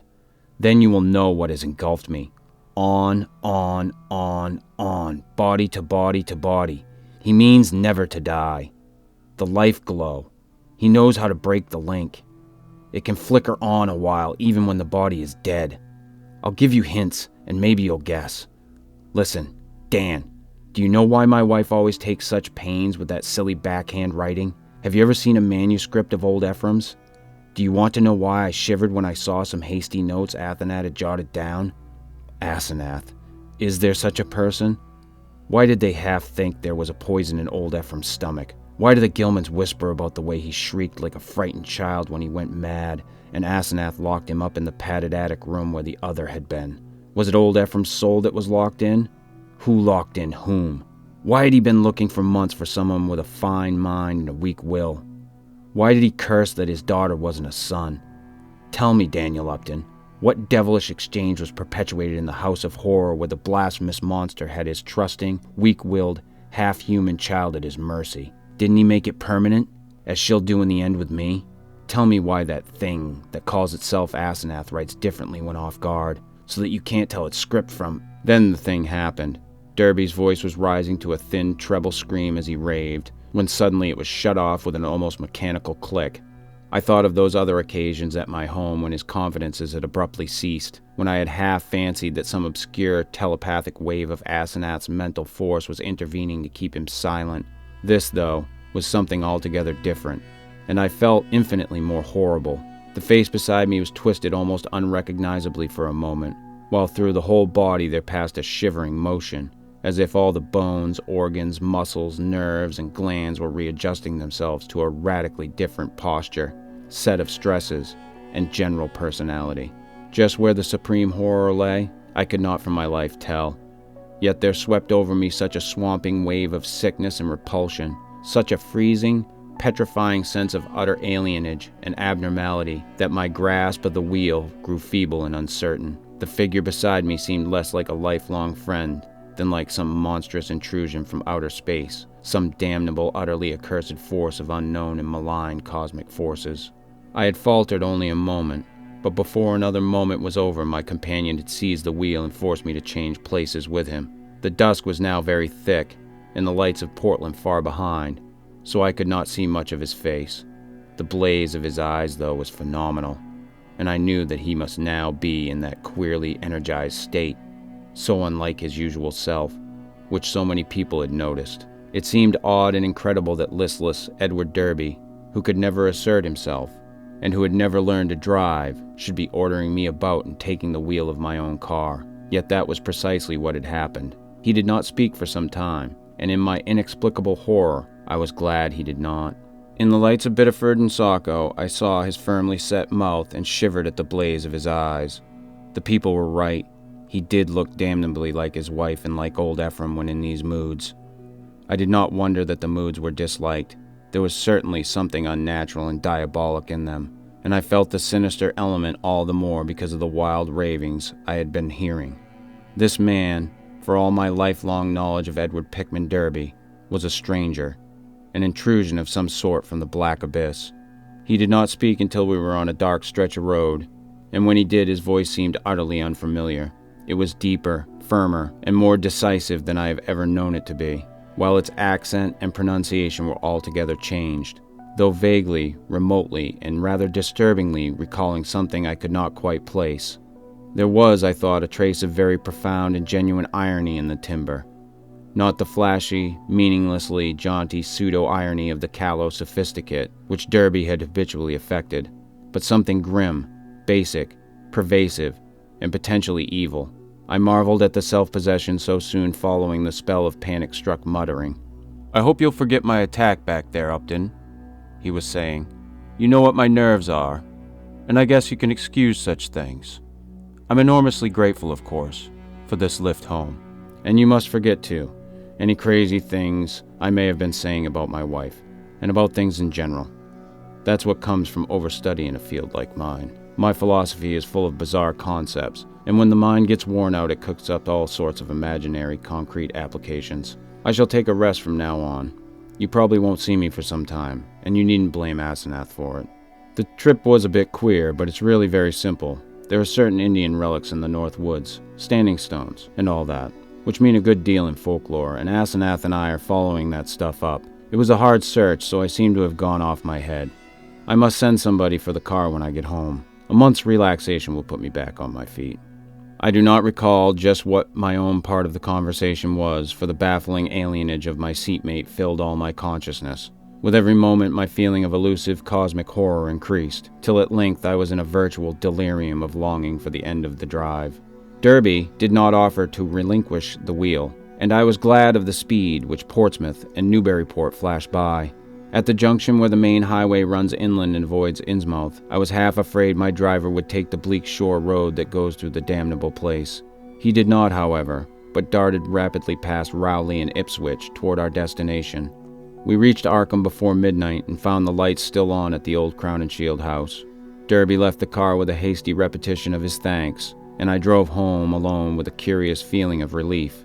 It had been a terrible drive, all the more terrible because I could not quite tell why, and I did not regret Derby's forecast of a long absence from my company. Chapter 5. The next 2 months were full of rumors. People spoke of seeing Derby more and more in his new energized state, and Asenath was scarcely ever in to her few callers. I had only one visit from Edward, when he called briefly in Asenath's car, duly reclaimed from wherever he had left it in Maine, to get some books he had lent me. He was in his new state, and paused only long enough for some evasively polite remarks. It was plain that he had nothing to discuss with me when in this condition, and I noticed that he did not even trouble to give the old 3 and 2 signal when ringing the doorbell. As on that evening in the car, I felt a faint, infinitely deep horror which I could not explain, so that his swift departure was a prodigious relief. In mid-September, Derby was away for a week, and some of the decadent college set talked knowingly of the matter, hinting at a meeting with a notorious cult leader, lately expelled from England, who had established headquarters in New York. For my part, I could not get that strange ride from Maine out of my head. The transformation I had witnessed had affected me profoundly, and I caught myself again and again trying to account for the thing, and for the extreme horror it had inspired in me. But the oddest rumors were those about the sobbing in the old Crown and Shield house. The voice seemed to be a woman's, and some of the younger people thought it sounded like Asenath's. It was heard only at rare intervals, and would sometimes be choked off as if by force. There was talk of an investigation, but this was dispelled one day when Asenath appeared in the streets, and chatted in a sprightly way with a large number of acquaintances, apologizing for her recent absences, and speaking incidentally about her nervous breakdown and hysteria of a guest from Boston. The guest was never seen, but Asenath's appearance left nothing to be said. And then someone complicated matters by whispering that the sobs had once or twice been in a man's voice. One evening in mid-October, I heard the familiar 3 and 2 ring at the front door. Answering it myself, I found Edward on the steps, and saw in a moment that his personality was the old one, which I had not encountered since the day of his ravings on that terrible ride from Chesuncook. His face was twitching with a mixture of odd emotions in which fear and triumph seemed to share dominion, and he looked furtively over his shoulder as I closed the door behind him. Following me clumsily to the study, he asked for some whiskey to steady his nerves. I forbore to question him, but waited till he felt like beginning whatever he wanted to say. At length he ventured some information in a choking voice. "Asenath is gone, Dan. We had a long talk last night while servants were out, and I made her promise to stop preying on me. Of course I had certain occult defenses I never told you about. She had to give in, but got frightfully angry. Just packed up and started for New York. Walked right out to catch the 8:20 into Boston. I suppose people will talk, but I can't help that. You needn't mention there was any trouble. Just say she's gone on a long research trip. She's probably going to stay with one of her horrible groups of devotees. I hope she'll go west and get a divorce. Anyhow, I've made her promise to keep away from me and let me alone. It was horrible, Dan. She was stealing my body, crowding me out, making a prisoner of me. I laid low and pretended to let her do it, but I had to be on the watch. I could plan if I was careful, for she can't read my mind literally or in detail. All she could read of my planning was a sort of general mood of rebellion, and she always thought I was helpless, never thought I could get the best of her. But I had a spell or two that worked. Derby looked over his shoulder and took some more whiskey. I paid off those damn servants this morning when they got back. They were ugly about it and asked questions, but they went. They're her kind, Innsmouth people, and were hand in glove with her. I hope they'll let me alone. I didn't like the way they laughed when they walked away. I must get as many of Dad's old servants again as I can. I'll move back home now. I suppose you think I'm crazy, Dan, but Arkham history ought to hint at things that back up what I've told you, and what I'm going to tell you. You've seen one of the changes too, in your car after I told you about Asenath that day coming home from Maine. That was when she got me, drove me out of the body. The last thing of that ride I remember was when I was all worked up trying to tell you what that she-devil is. Then she got me, and in a flash I was back at the house, in the library where those damn servants had me locked up, and in that cursed fiend's body that isn't even human. You know it was she you must have ridden home with, that preying wolf in my body. You ought to have known the difference. I shuddered as Derby paused. Surely I had known the difference. Yet could I accept an explanation as insane as this? But my distracted caller was growing even wilder. I had to save myself. I had to, Dan. She'd have got me for good at Hallowmass. They hold a Sabbath up there beyond Chesuncook, and the sacrifice would have clinched things. She'd have got me for good. She'd have been I, and I'd have been she.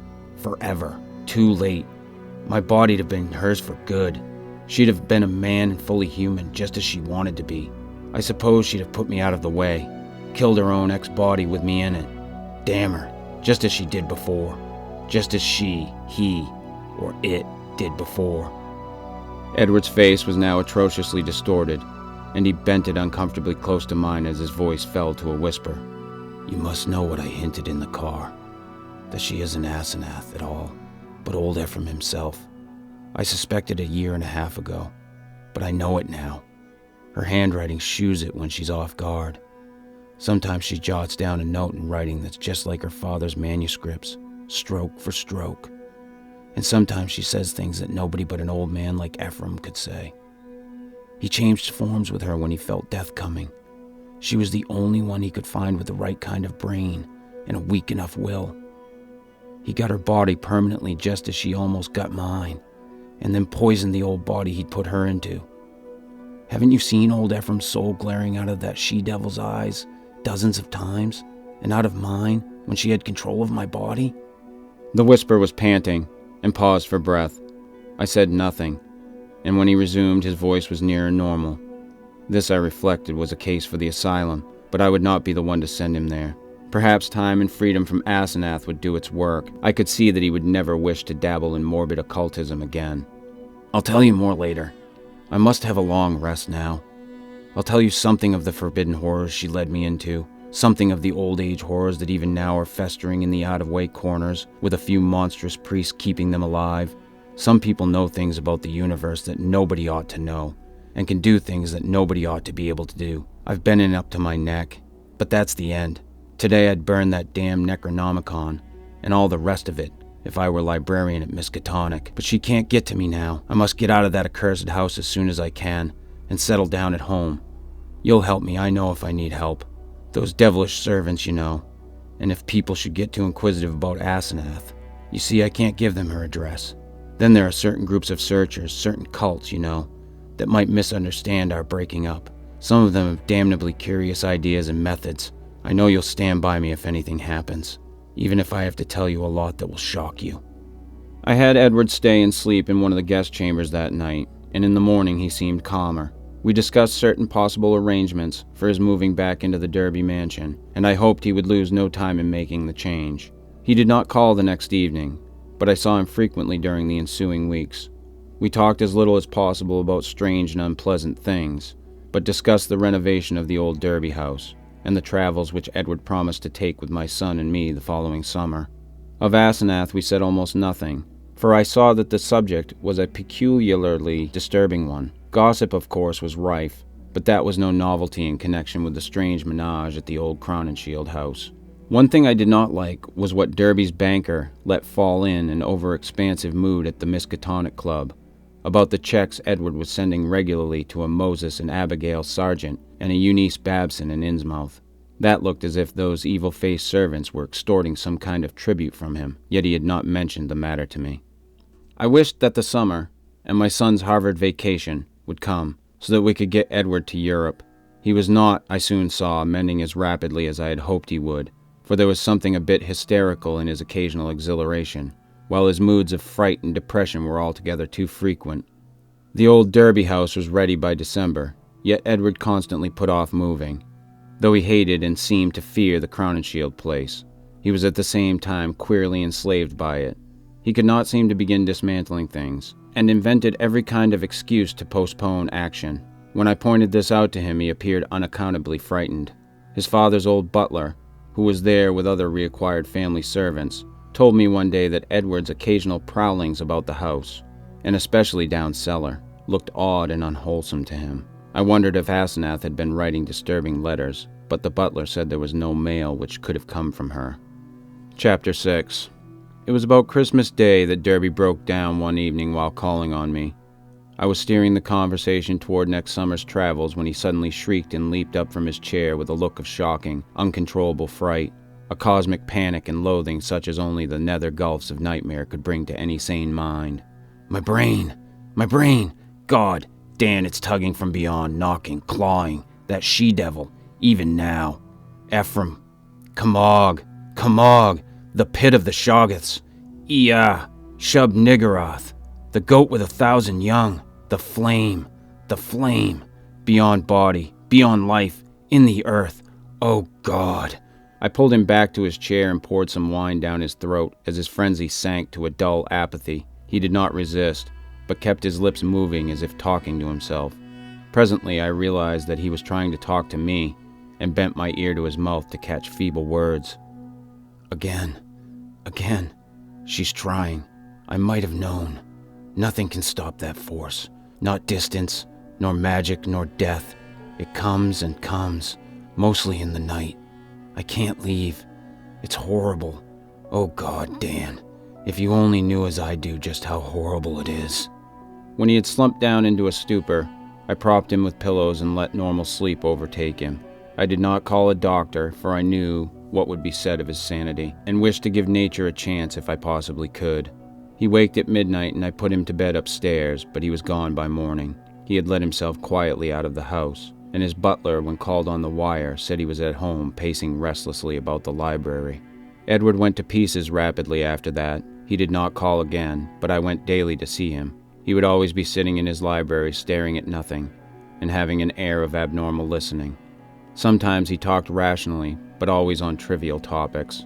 Any mention of his trouble, of future plans, or of Asenath would send him into a frenzy. His butler said he had frightful seizures at night, during which he might eventually do himself harm. I had a long talk with his doctor, banker, and lawyer, and finally took the physician with 2 specialist colleagues to visit him. The spasms that resulted from the first questions were violent and pitiable, and that evening at a closed car took his poor, struggling body to the Arkham Sanitarium. I was made his guardian and called on him twice weekly, almost weeping to hear his wild shrieks and awesome whispers, and dreadful droning repetitions of such phrases as, I had to do it. I had to do it. It'll get me. It'll get me. Down there in the dark. Mother. Dan, save me. Save me. How much hope of recovery there was, no one could say, but I tried my best to be optimistic. Edward must have a home if he emerged, so I transferred his servants to the Derby mansion, which would surely be his sane choice. What to do about the Crown and Shield place, with its complex arrangements and collections of utterly inexplicable objects, I could not decide, so I left it momentarily untouched, telling the Derby housemaid to go over and dust the chief rooms once a week, and ordering the furnace man to have a fire on those days. The final nightmare came before Candlemas. heralded in cruel irony by a false gleam of hope. One morning, late in January, the sanitarium telephoned to report that Edward's reason had suddenly come back. His continuous memory, they said, was badly impaired, but sanity itself was certain. Of course, he must remain some time for observation, but there could be little doubt of the outcome. All going well, he would surely be free in a week. I hastened over in a flood of delight, but stood bewildered when a nurse took me to Edward's room. The patient rose to greet me, extending his hand with a polite smile, but I saw in an instant that he bore the strangely energized personality which had seemed so foreign to his own nature. The competent personality I had found so vaguely horrible, and which Edward himself had once vowed was the intruding soul of his wife. There was the same blazing vision, so like Asenath's and old Ephraim's, and the same firm mouth, and when he spoke I could sense the same grim, pervasive irony in his voice, the deep irony so redolent of potential evil. This was the person who had driven my car through the night 5 months before, the person I had not seen since that brief call when he had forgotten the old-time doorbell signal, and stirred such nebulous fears in me. And now he filled me with the same dim feeling of blasphemous alienage and ineffable cosmic hideousness. He spoke affably of arrangements for release, and there was nothing for me to do but assent, despite some remarkable gaps in his recent memories. Yet I felt that something was terribly, inexplicably wrong and abnormal. There were horrors in this thing that I could not reach. This was a sane person, but was it indeed the Edward Derby I had known? If not, who or what was it, and where was Edward? Ought it to be free or confined? Or ought it to be extirpated from the face of the earth? There was a hint of the abysmally sardonic in everything the creature said. The Asenath-like eyes lent a special and baffling mockery to certain words about the early liberty earned by an especially close confinement. I must have behaved very awkwardly, and was glad to beat a retreat. All that day and the next I racked my brain over the problem. What had happened? What sort of mind looked out through those alien eyes in Edward's face? I could think of nothing but this dimly terrible enigma, and gave up all efforts to perform my usual work. The second morning the hospital called up to say that the recovered patient was unchanged, and by evening I was close to a nervous collapse, a state I admit, though others will vow it colored my subsequent vision. I have nothing to say on this point except no madness of mine could account for all the evidence. Chapter 7. It was in the night, after the second evening, that stark, utter horror burst over me and weighted my spirit with a black, clutching panic from which it can never shake free. It began with a telephone call just before midnight. I was the only one up, and sleepily took down the receiver in the library. No one seemed to be on the wire, and I was about to hang up and go to bed when my ear caught a very faint suspicion of sound at the other end. Was someone under great difficulties to talk? As I listened, I thought I heard a sort of half-liquid bubbling noise, glub, glub, glub, which had an odd suggestion of inarticulate, unintelligible word and syllable divisions. I called, "Who is it?" But the only answer was glub, glub, glub, glub. I could only assume that the noise was mechanical, but fancying that it might be a case of a broken instrument able to receive but not to send, I added, "I can't hear you. Better hang up and try information." Immediately, I heard the receiver go on the hook at the other end. This, I say, was just before midnight. When that call was traced afterward, it was found to come from the old Crowninshield house, though it was fully half a week from the housemaid's day to be there. I shall only hint what was found at the house. The upheaval in a remote cellar storeroom, the tracks, the dirt, the hastily rifled wardrobe, the baffling marks on the telephone, the clumsily used stationery, and the detestable stench lingering over everything. The police, poor fools, have their smug little theories, and are still searching for those sinister, discharged servants who have dropped out of sight amidst the present furor. They speak of a ghoulish revenge for things that were done, and say I was included because I was Edward's best friend and advisor. Idiots. Do they fancy those brutish clowns could have forged that handwriting? Do they fancy they could have brought what later came? Are they blind to the changes in that body that was Edward's? As for me, I now believe all that Edward Derby ever told me. There are horrors beyond life's edge that we do not suspect, and once in a while man's evil prying calls them just within our range.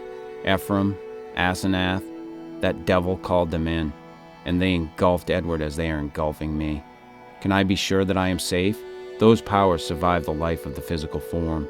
The next day in the afternoon, when I pulled out of my prostration and was able to walk and talk coherently, I went to the madhouse and shot him dead for Edward's and the world's sake. But can I be sure till he is cremated? They are keeping the body for some silly autopsies by different doctors. But I say he must be cremated. He must be cremated. He who was not Edward Derby when I shot him. I shall go mad if he is not, for I may be the next. But my will is not weak, and I shall not let it be undermined by the terrors I know are seething around it. One life, Ephraim, Asenath, and Edward. Who now? I will not be driven out of my body.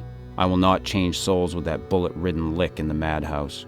But let me try to tell coherently of that final horror. I will not speak of what the police persistently ignored. The tales of that dwarfed, grotesque, malodorous thing met by at least 3 wayfarers in High Street just before 2 o'clock, and the nature of the single footprints in certain places.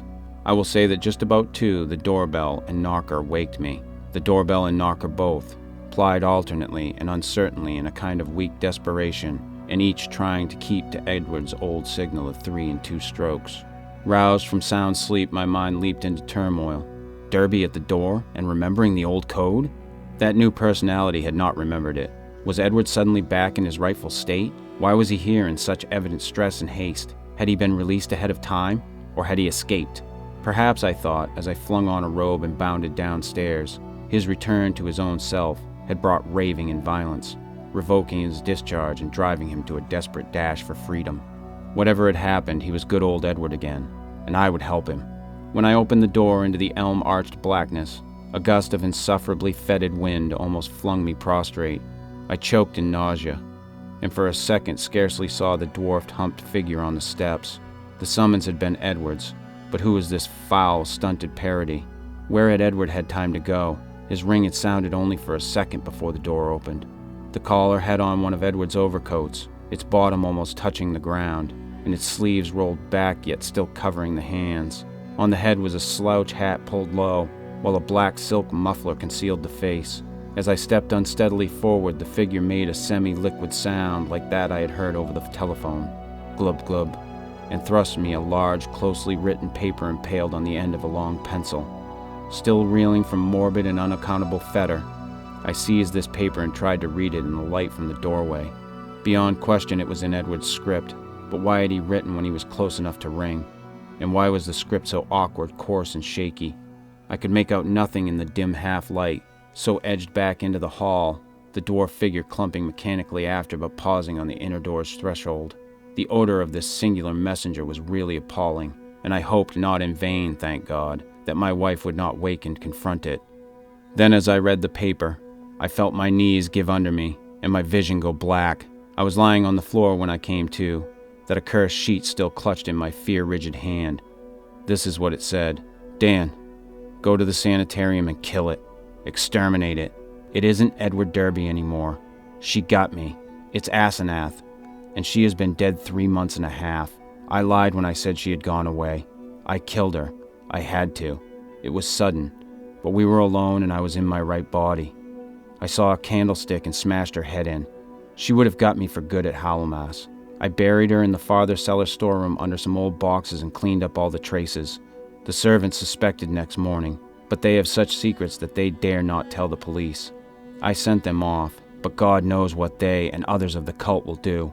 I thought for a while I was all right, and then I felt the tugging at my brain. I knew what it was. I ought to have remembered. A soul like hers or Ephraim's is half detached and keeps right on after death as long as the body lasts. She was getting me, making me change bodies with her, seizing my body and putting me in that corpse of hers buried in the cellar. I knew what was coming.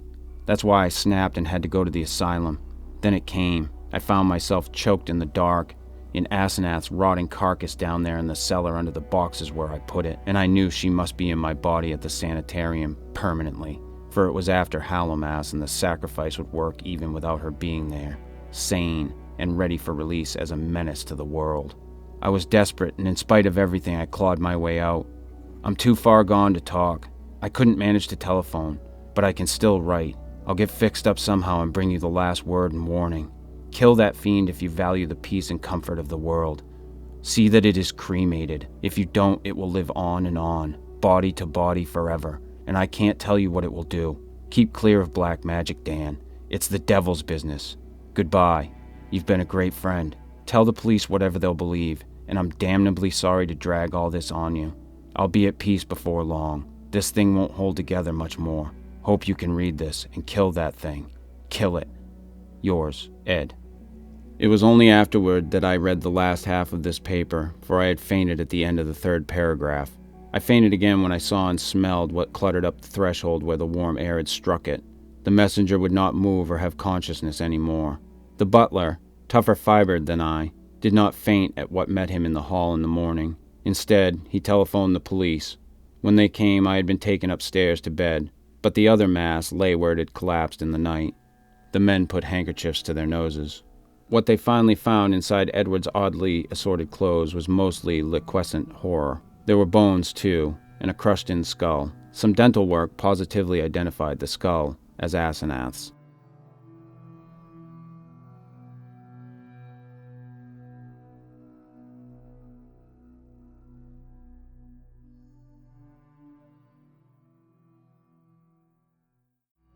Dreams in the Witch House by H.P. Lovecraft.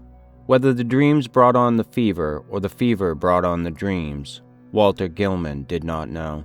Behind everything crouched the brooding, festering horror of the ancient town, and of the moldy, unhallowed garret gable where he wrote and studied and wrestled with figures and formula when he was not tossing on the meager iron bed. His ears were growing sensitive to a preternatural and intolerable degree, and he had long ago stopped the cheap mantel clock whose ticking had come to seem like a thunder of artillery.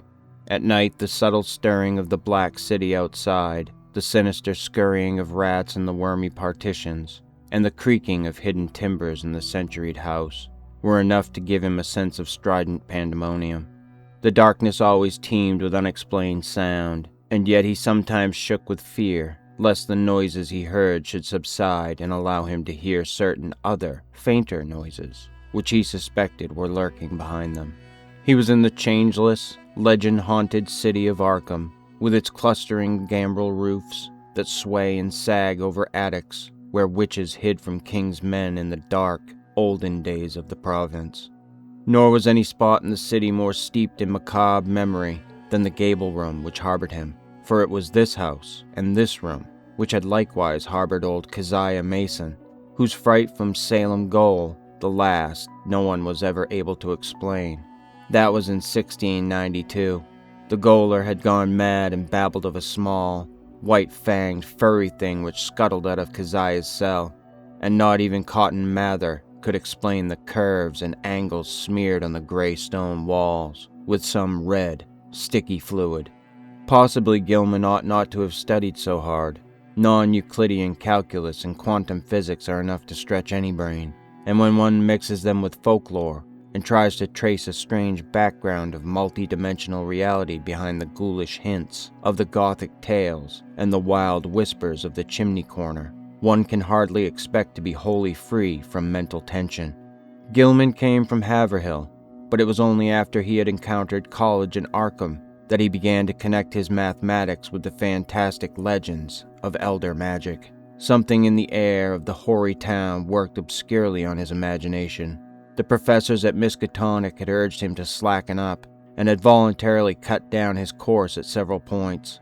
Moreover, they had stopped him from consulting the dubious old books on forbidden secrets that were kept under lock and key in a vault at the university library. But all these precautions came late in the day, so that Gilman had some terrible hints from the dreaded Necronomicon of Abdul Alzared, the fragmentary Book of Ibon, and the suppressed Unausprechlichen Kulten of von Junst, to correlate with his abstract formula on the properties of space and the linkage of dimensions known and unknown. He knew his room was in the old witch house. That, indeed, was why he had taken it. There was much in Essex County records about Keziah Mason's trial, and what she had admitted under pressure to the court of Oyer and Terminer had fascinated Gilman beyond all reason.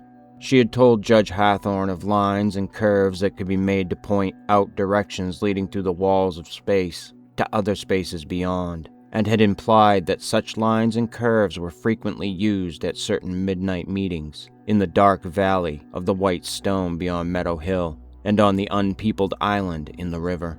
She had spoken also of the black man, of her oath, and of her new secret name of Nahab. Then she had drawn those devices on the walls of her cell and vanished. Gilman believed strange things about Keziah, and had felt a queer thrill on learning that her dwelling was still standing after more than 235 years.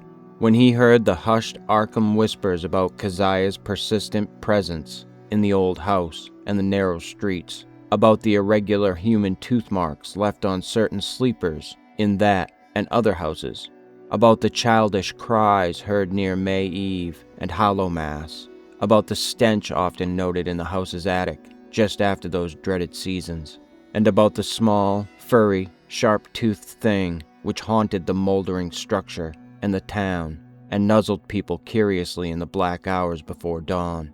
He resolved to live in the place at any cost. A room was easy to secure, for the house was unpopular, hard to rent, and long given over to cheap lodgings.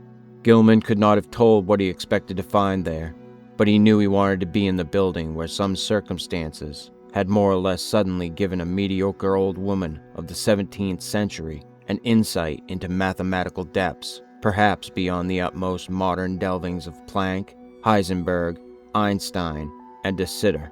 He studied the timber and plaster walls for traces of cryptic designs at every accessible spot where the paper had peeled, and within a week managed to get the eastern attic room, where Keziah was held to have practiced her spells. It had been vacant from the first, for no one had ever been willing to stay there long. But the Polish landlord had grown wary about renting it, yet nothing whatever happened to Gilman till about the time of the fever. No ghostly Keziah flitted through the somber halls and chambers. No small furry thing crept into his dismal eyrie to nuzzle him, and no record of witches' incantations rewarded his constant search. Sometimes he would take walks through shadowy tangles of unpaved, musty-smelling lanes, where eldritch brown houses of unknown age leaned and tottered, and leered mockingly through narrow, small-paned windows. Here he knew strange things had happened once, and there was a faint suggestion behind the surface that everything of that monstrous past might not, at least in the darkest, narrowest, and most intricately crooked alleys, have utterly perished. He also rowed out twice to the ill-regarded island in the river, and made a sketch of the singular angles described by the moss-grown rows of gray standing stones, whose origin was so obscure and immemorial. Gilman's room was of good size, but queerly irregular shape, the north wall slanting perceptibly inward from the outer to the inner end, while the low ceiling slanted gently downward in the same direction.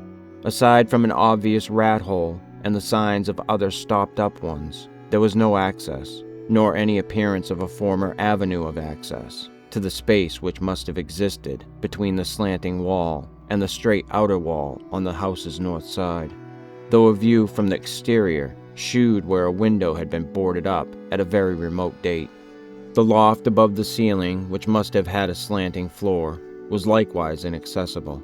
When Gilman climbed up a ladder to the cobwebbed level loft above the rest of the attic, he found vestiges of a bygone aperture, tightly and heavily covered with ancient planking and secured by the stout wooden pegs common in colonial carpentry. No amount of persuasion, however, could induce the stolid landlord to let him investigate either of these two closed spaces.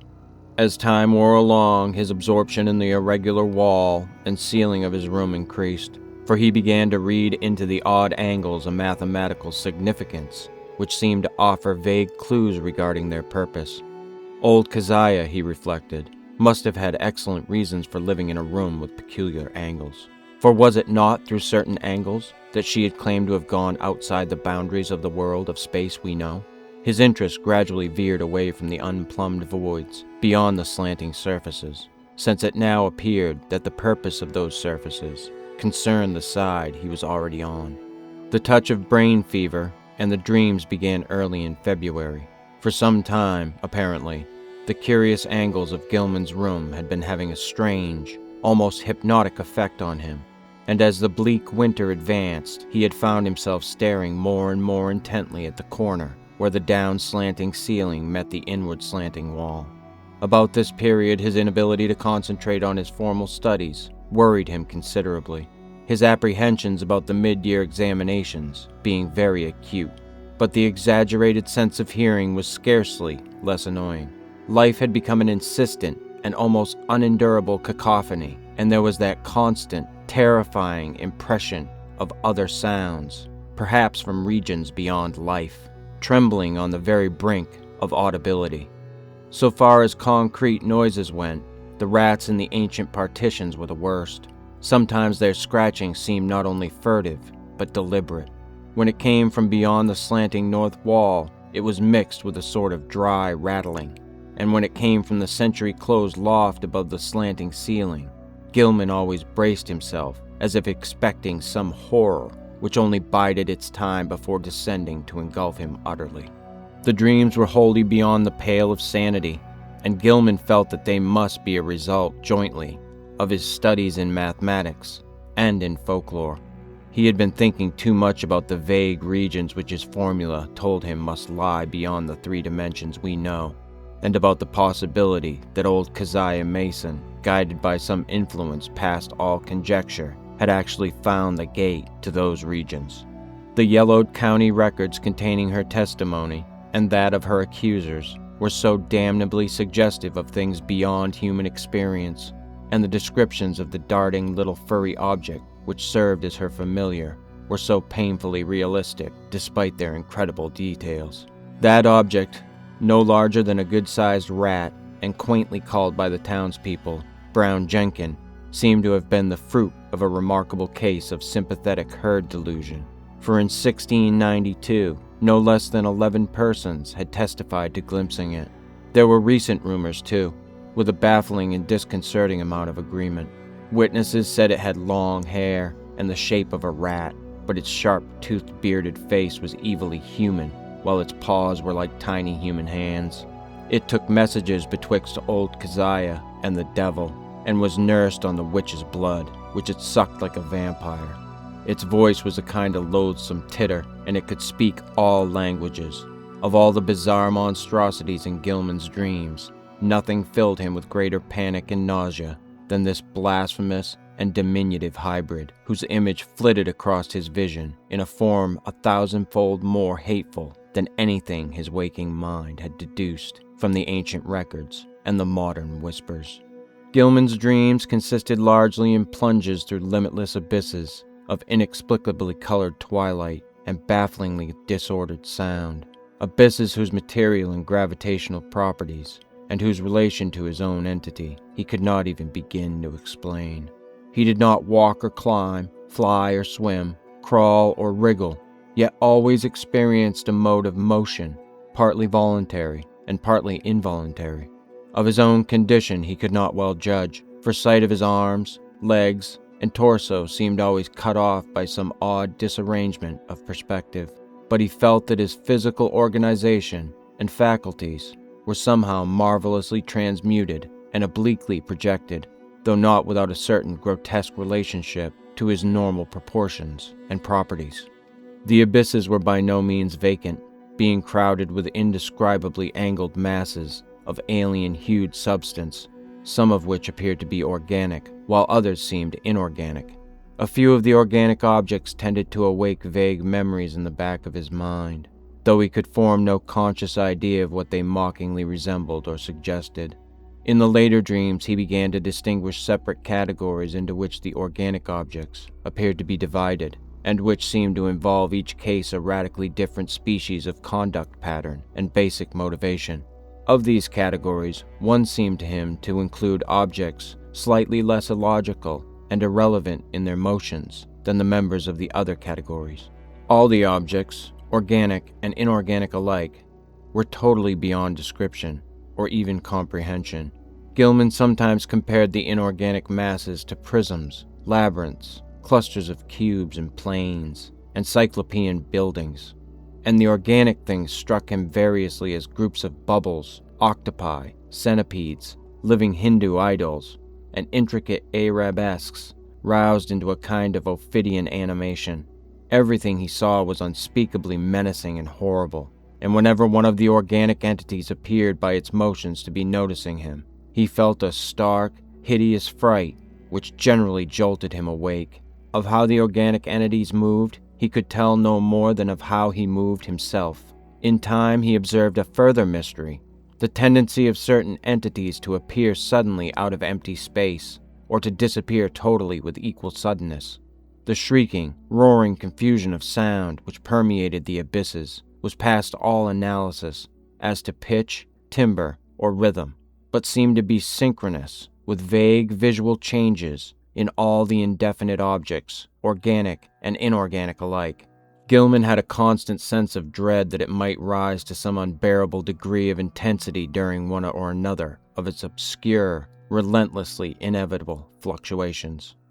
But it was not in these vortices of complete alienage that he saw Brown Jenkin. That little shocking horror was reserved for certain lighter, sharper dreams which assailed him just before he dropped into the fullest depths of sleep. He would be lying in the dark fighting to keep awake when a faint, lambent glow would seem to shimmer around the centuried room, shewing in a violet mist the convergence of angled planes which had seized his brain so insidiously.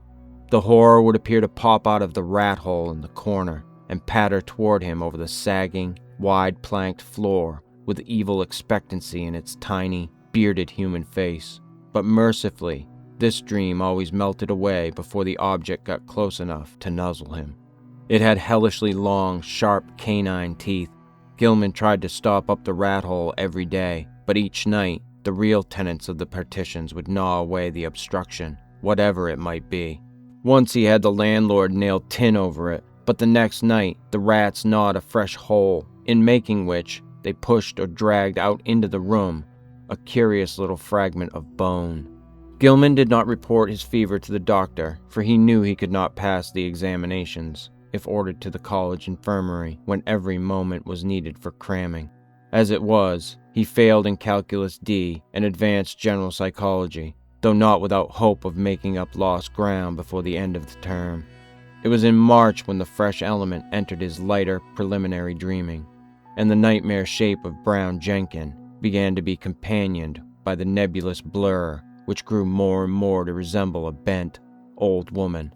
This addition disturbed him more than he could account for, but finally he decided that it was like an ancient crone whom he had twice actually encountered in the dark tangle of lanes near the abandoned wharves.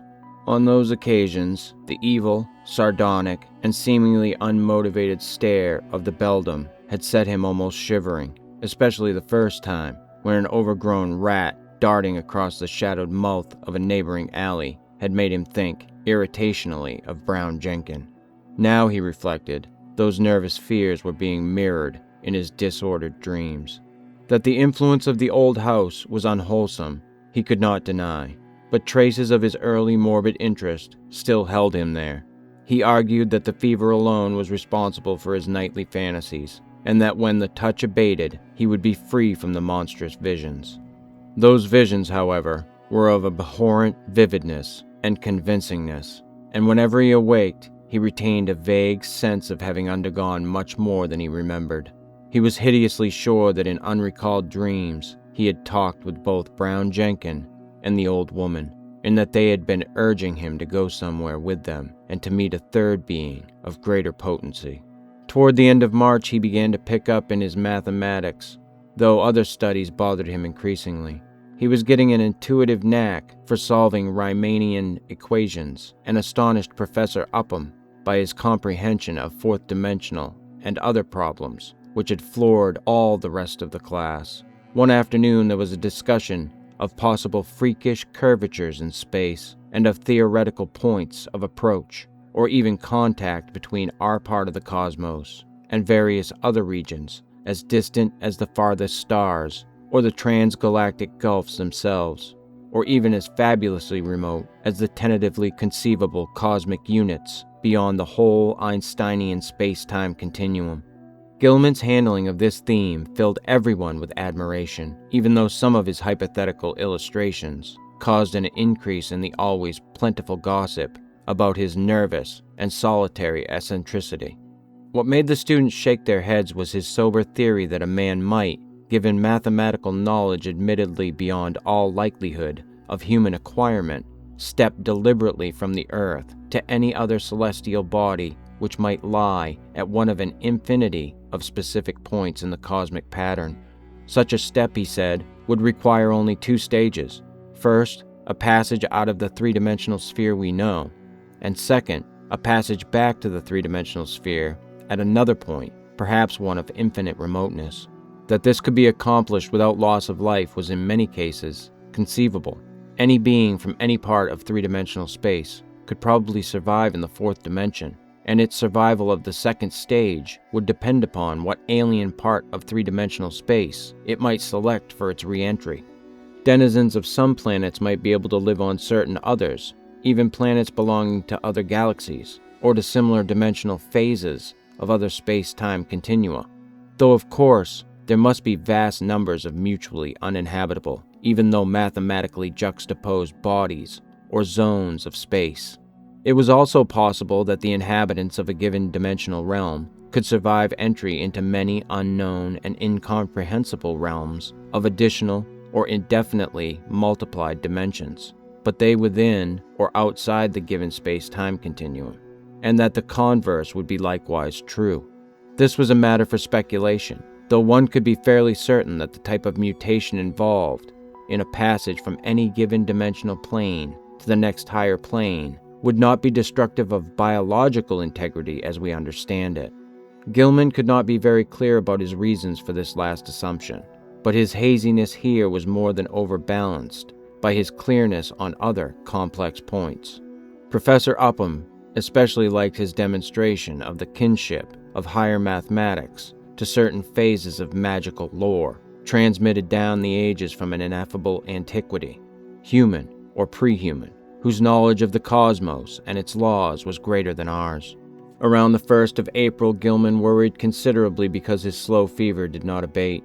He was also troubled by what some of his fellow lodgers said about his sleepwalking. It seemed that he was often absent from his bed, and that the creaking of his floor at certain hours of the night was remarked by the man in the room below.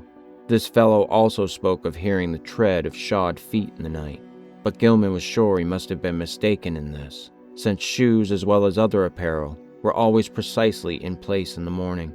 One could develop all sorts of aural delusions in this morbid old house, for did not Gilman himself, even in daylight, now feel certain that noises other than rat scratchings came from the black voids beyond the slanting wall and above the slanting ceiling? His pathologically sensitive ears began to listen for faint footfalls in the immemorial, sealed loft overhead, and sometimes the illusion of such things was agonizingly realistic. However, he knew that he had actually become a somnambulist, for twice at night his room had been found vacant, though with all his clothing in place. Of this he had been assured by Frank Elwood, the one fellow student whose poverty forced him to room in this squalid and unpopular house. Elwood had been studying in the small hours and had come up for help on a differential equation, only to find Gilman absent. It had been rather presumptuous of him to open the unlocked door after knocking had failed to rouse a response, but he had needed the help very badly and thought that his host would not mind a gentle prodding awake. On neither occasion, though, had Gilman been there, and when told of the matter he wondered where he could have been wandering, barefoot and with only his nightclothes on. He resolved to investigate the matter if reports of his sleepwalking continued, and thought of sprinkling flour on the floor of the corridor to see where his footsteps might lead. The door was the only conceivable egress, for there was no possible foothold outside the narrow window. As April advanced, Gilman's fever-sharpened ears were disturbed by the whining prayers of a superstitious loom-fixer named Joe Mazurwickst, who had a room on the ground floor. Mazurwickst had told long, rambling stories about the ghost of old Keziah and the furry, sharp-fanged nuzzling thing, and had said he was so badly haunted at times that only his silver crucifix, given him for the purpose by Father Iwanicki of St. Stanislaus Church, could bring him relief.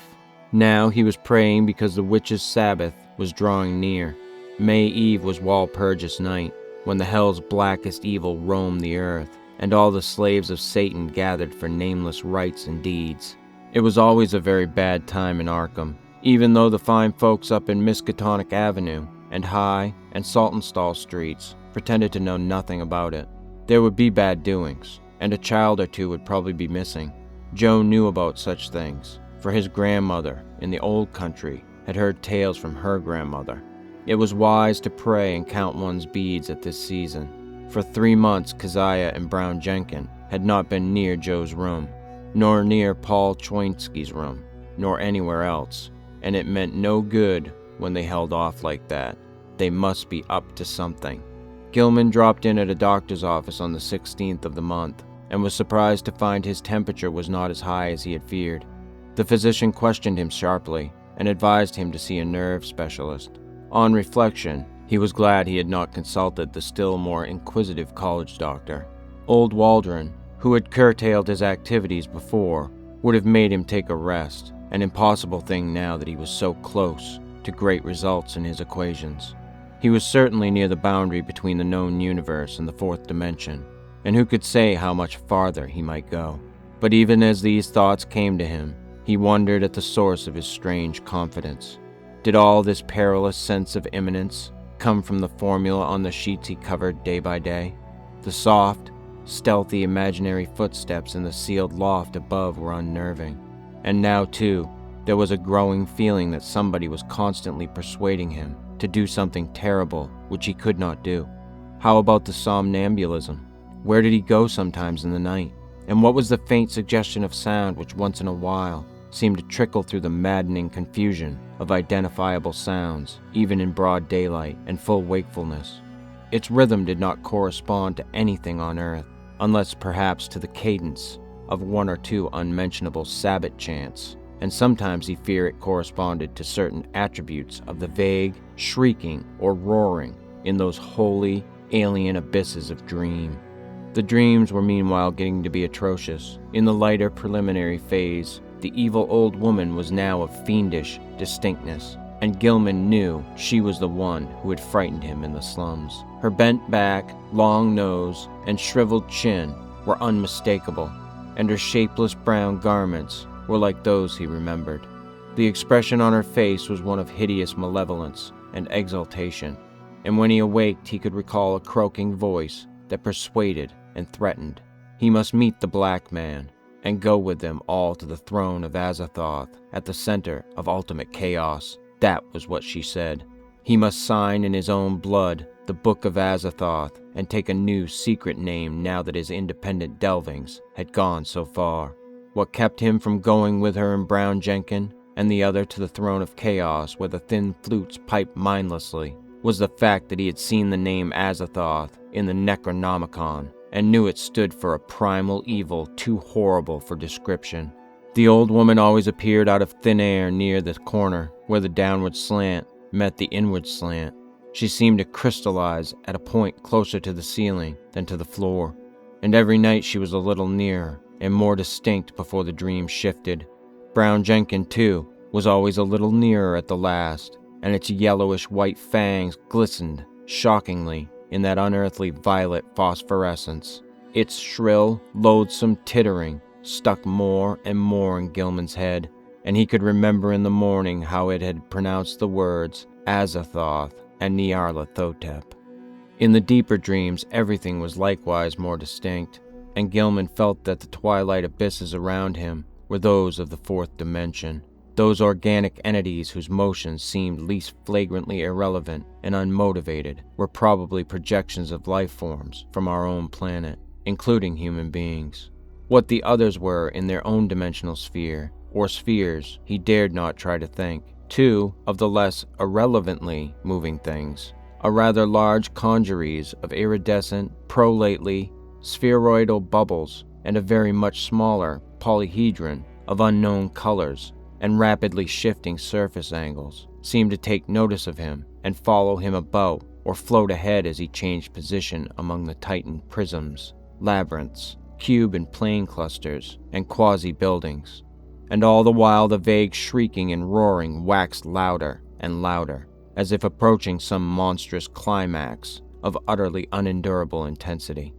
During the night of April 19th to 20th, the new development occurred. Gilman was half involuntarily moving about in the twilight abysses, with the bubble mass and the small polyhedron floating ahead. when he noticed the peculiarly regular angles formed by the edges of some gigantic, neighboring prism clusters. In another second, he was out of the abyss and standing tremulously on a rocky hillside, bathed in intense, diffused green light. He was barefooted and in his night clothes, and when he tried to walk, discovered that he could scarcely lift his feet. A swirling vapor hid everything but the immediate sloping terrain from sight, and he shrank from the thought of the sounds that might surge out of that vapor. Then he saw the two shapes laboriously crawling towards him, the old woman and the little furry thing. The crone strained up to her knees and managed to cross her arms in a singular fashion, while Brown Jenkin pointed in a certain direction with a horribly anthropoid forepaw, which it raised with evident difficulty. Spurred by an impulse he did not originate, Gilman dragged himself forward along a course determined by the angle of the old woman's arms and the direction of the small monstrosity's paw, and before he had shuffled 3 steps, he was back in the twilight abysses. Geometrical shapes seethed around him, and he fell dizzily and interminably. At last he awoke in his bed in the crazy angled garret of the eldritch old house. He was good for nothing that morning, and stayed away from all his classes.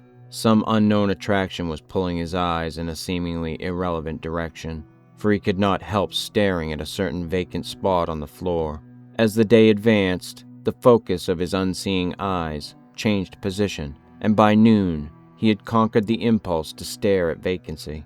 About 2 o'clock he went out for lunch, and as he threaded the narrow lanes of the city, he found himself turning always to the southeast. Only an effort halted him at a cafeteria in Church Street, and after a meal, he felt the unknown pull still more strongly.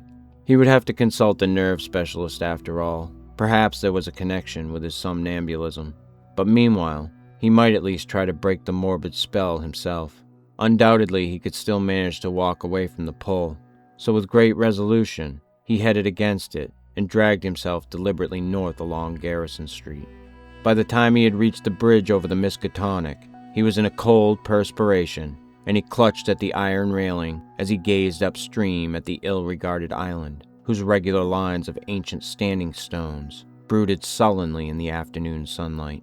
Then he gave a start, for there was a clearly visible, living figure on that desolate island, and a second glance told him it was certainly the strange old woman whose sinister aspect had worked itself so disastrously into his dreams. The tall grass near her was moving too, as if some other living thing were crawling close to the ground. When the old woman began to turn toward him, he fled precipitately off the bridge and into the shelter of the town's labyrinthine waterfront alleys. Distant though the island was, he felt that a monstrous and invincible evil could flow from the sardonic stare of that bent, ancient figure in brown. The southeastward pull still held, and only with tremendous resolution could Gilman drag himself into the old house and up the rickety stairs. For hours he sat silent and aimless, with his eyes shifting gradually westward. About 6 o'clock his sharpened ears caught the whining prayers of Joe Mazurwick's 2 floors below, and in desperation he seized his hat and walked out into the sunset golden streets, letting the now directly southward pull carry him where it might. An hour later darkness found him in the open fields beyond Hangman's Brook, with the glimmering spring stars shining ahead. The urge to walk was gradually changing to an urge to leap mystically into space, and suddenly he realized just where the source of the pull lay. It was in the sky. A definite point among the stars had a claim on him and was calling him. Apparently it was a point somewhere between Hydra and Argo Navis, and he knew that he had been urged toward it ever since he had awakened soon after dawn. In the morning it had been underfoot, afternoon found it rising in the southeast, and now it was roughly south, but wheeling toward the west. What was the meaning of this new thing? Was he going mad? How long would it last? Again, mustering his resolution, Gilman turned and dragged himself back to the sinister old house. Mazurwick was waiting for him at the door, and seemed both anxious and reluctant to whisper some fresh bit of superstition. It was about the witchlight. Joe had been out celebrating the night before. It was Patriots' Day in Massachusetts, and had come home after midnight. Looking up at the house from outside, he had thought at first that Gilman's window was dark, but then he had seen the faint, violet glow within. He wanted to warn the gentleman about that glow, for everybody in Arkham knew it was Keziah's witchlight, which played near Brown Jenkin and the ghost of the old crone herself. He had not mentioned this before, but now he must tell about it, because it meant that Keziah and her long-toothed familiar were haunting the young gentleman. Sometimes he and Paul Choinsky and landlord Dombrowski thought they saw that light seeping out of cracks in the sealed loft above the young gentleman's room, but they had all agreed not to talk about that. However, it would be better for the gentleman to take another room and get a crucifix from some good priest like Father Iwanicki. As the man rambled on, Gilman felt a nameless panic clutch at his throat. He knew that Joe must have been half drunk when he came home the night before, yet this mention of a violet light in the garret window was of frightful import. It was a lambent glow of this sort which always played about the old woman and the small furry thing in those lighter, sharper dreams, which prefaced his plunge into unknown abysses, and the thought that a wakeful second person could see the dream luminance was utterly beyond sane harborage. Yet where had the fellow got such an odd notion? Had he himself talked as well as walked around the house in his sleep? No, Joe said, he had not. But he must check up on this. Perhaps Frank Elwood could tell him something, though he hated to ask. Fever, wild dreams, somnambulism, illusions of sounds, a pull toward a point in the sky, and now a suspicion of insane sleep-talking. He must stop studying, see a nerve specialist, and take himself in hand. When he climbed to the second story, he paused at Elwood's door, but saw that the other youth was out. Reluctantly, he continued up to his garret room and sat down in the dark. His gaze was still pulled to the southwest, but he also found himself listening intently for some sound in the closed loft above, and half imagining that an evil violet light seeped down through an infinitesimal crack in the low, slanting ceiling. That night, as Gilman slept, the violet light broke upon him with heightened intensity, and the old witch and small furry thing, getting closer than ever before, mocked him with inhuman squeals and devilish gestures. He was glad to sink into the vaguely roaring twilight abysses, though the pursuit of that iridescent bubble conjuries and that kaleidoscopic little polyhedron was menacing and irritating. Then came the shift as vast converging planes of a slippery-looking substance loomed above and below him, a shift which ended in a flash of delirium and a blaze of unknown alien light in which yellow, carmine, and indigo were madly and inextricably blended. He was half lying on a high, fantastically balustraded terrace above a boundless jungle of outlandish, incredible peaks, balanced plains, domes, minarets, horizontal discs poised on pinnacles, and numberless forms of still greater wildness, some of stone and some of metal, which glittered gorgeously in the mixed, almost blistering glare from a polychromatic sky. Looking upward, he saw 3 stupendous discs of flame, each at a different hue, and at a different height above an infinitely distant curving horizon of low mountains. Behind him, tiers of higher terraces towered aloft, as far as he could see. The city below stretched away to the limits of vision, and he hoped that no sound would well up from it. The pavement from which he easily raised himself was of a veined, polished stone beyond his power to identify, and the tiles were cut in bizarre angled shapes, which struck him as less asymmetrical than based on some unearthly symmetry, whose laws he could not comprehend. The balustrade was chest-high, delicate, and fantastically wrought, while along the rail were ranged at short intervals little figures of grotesque design and exquisite workmanship.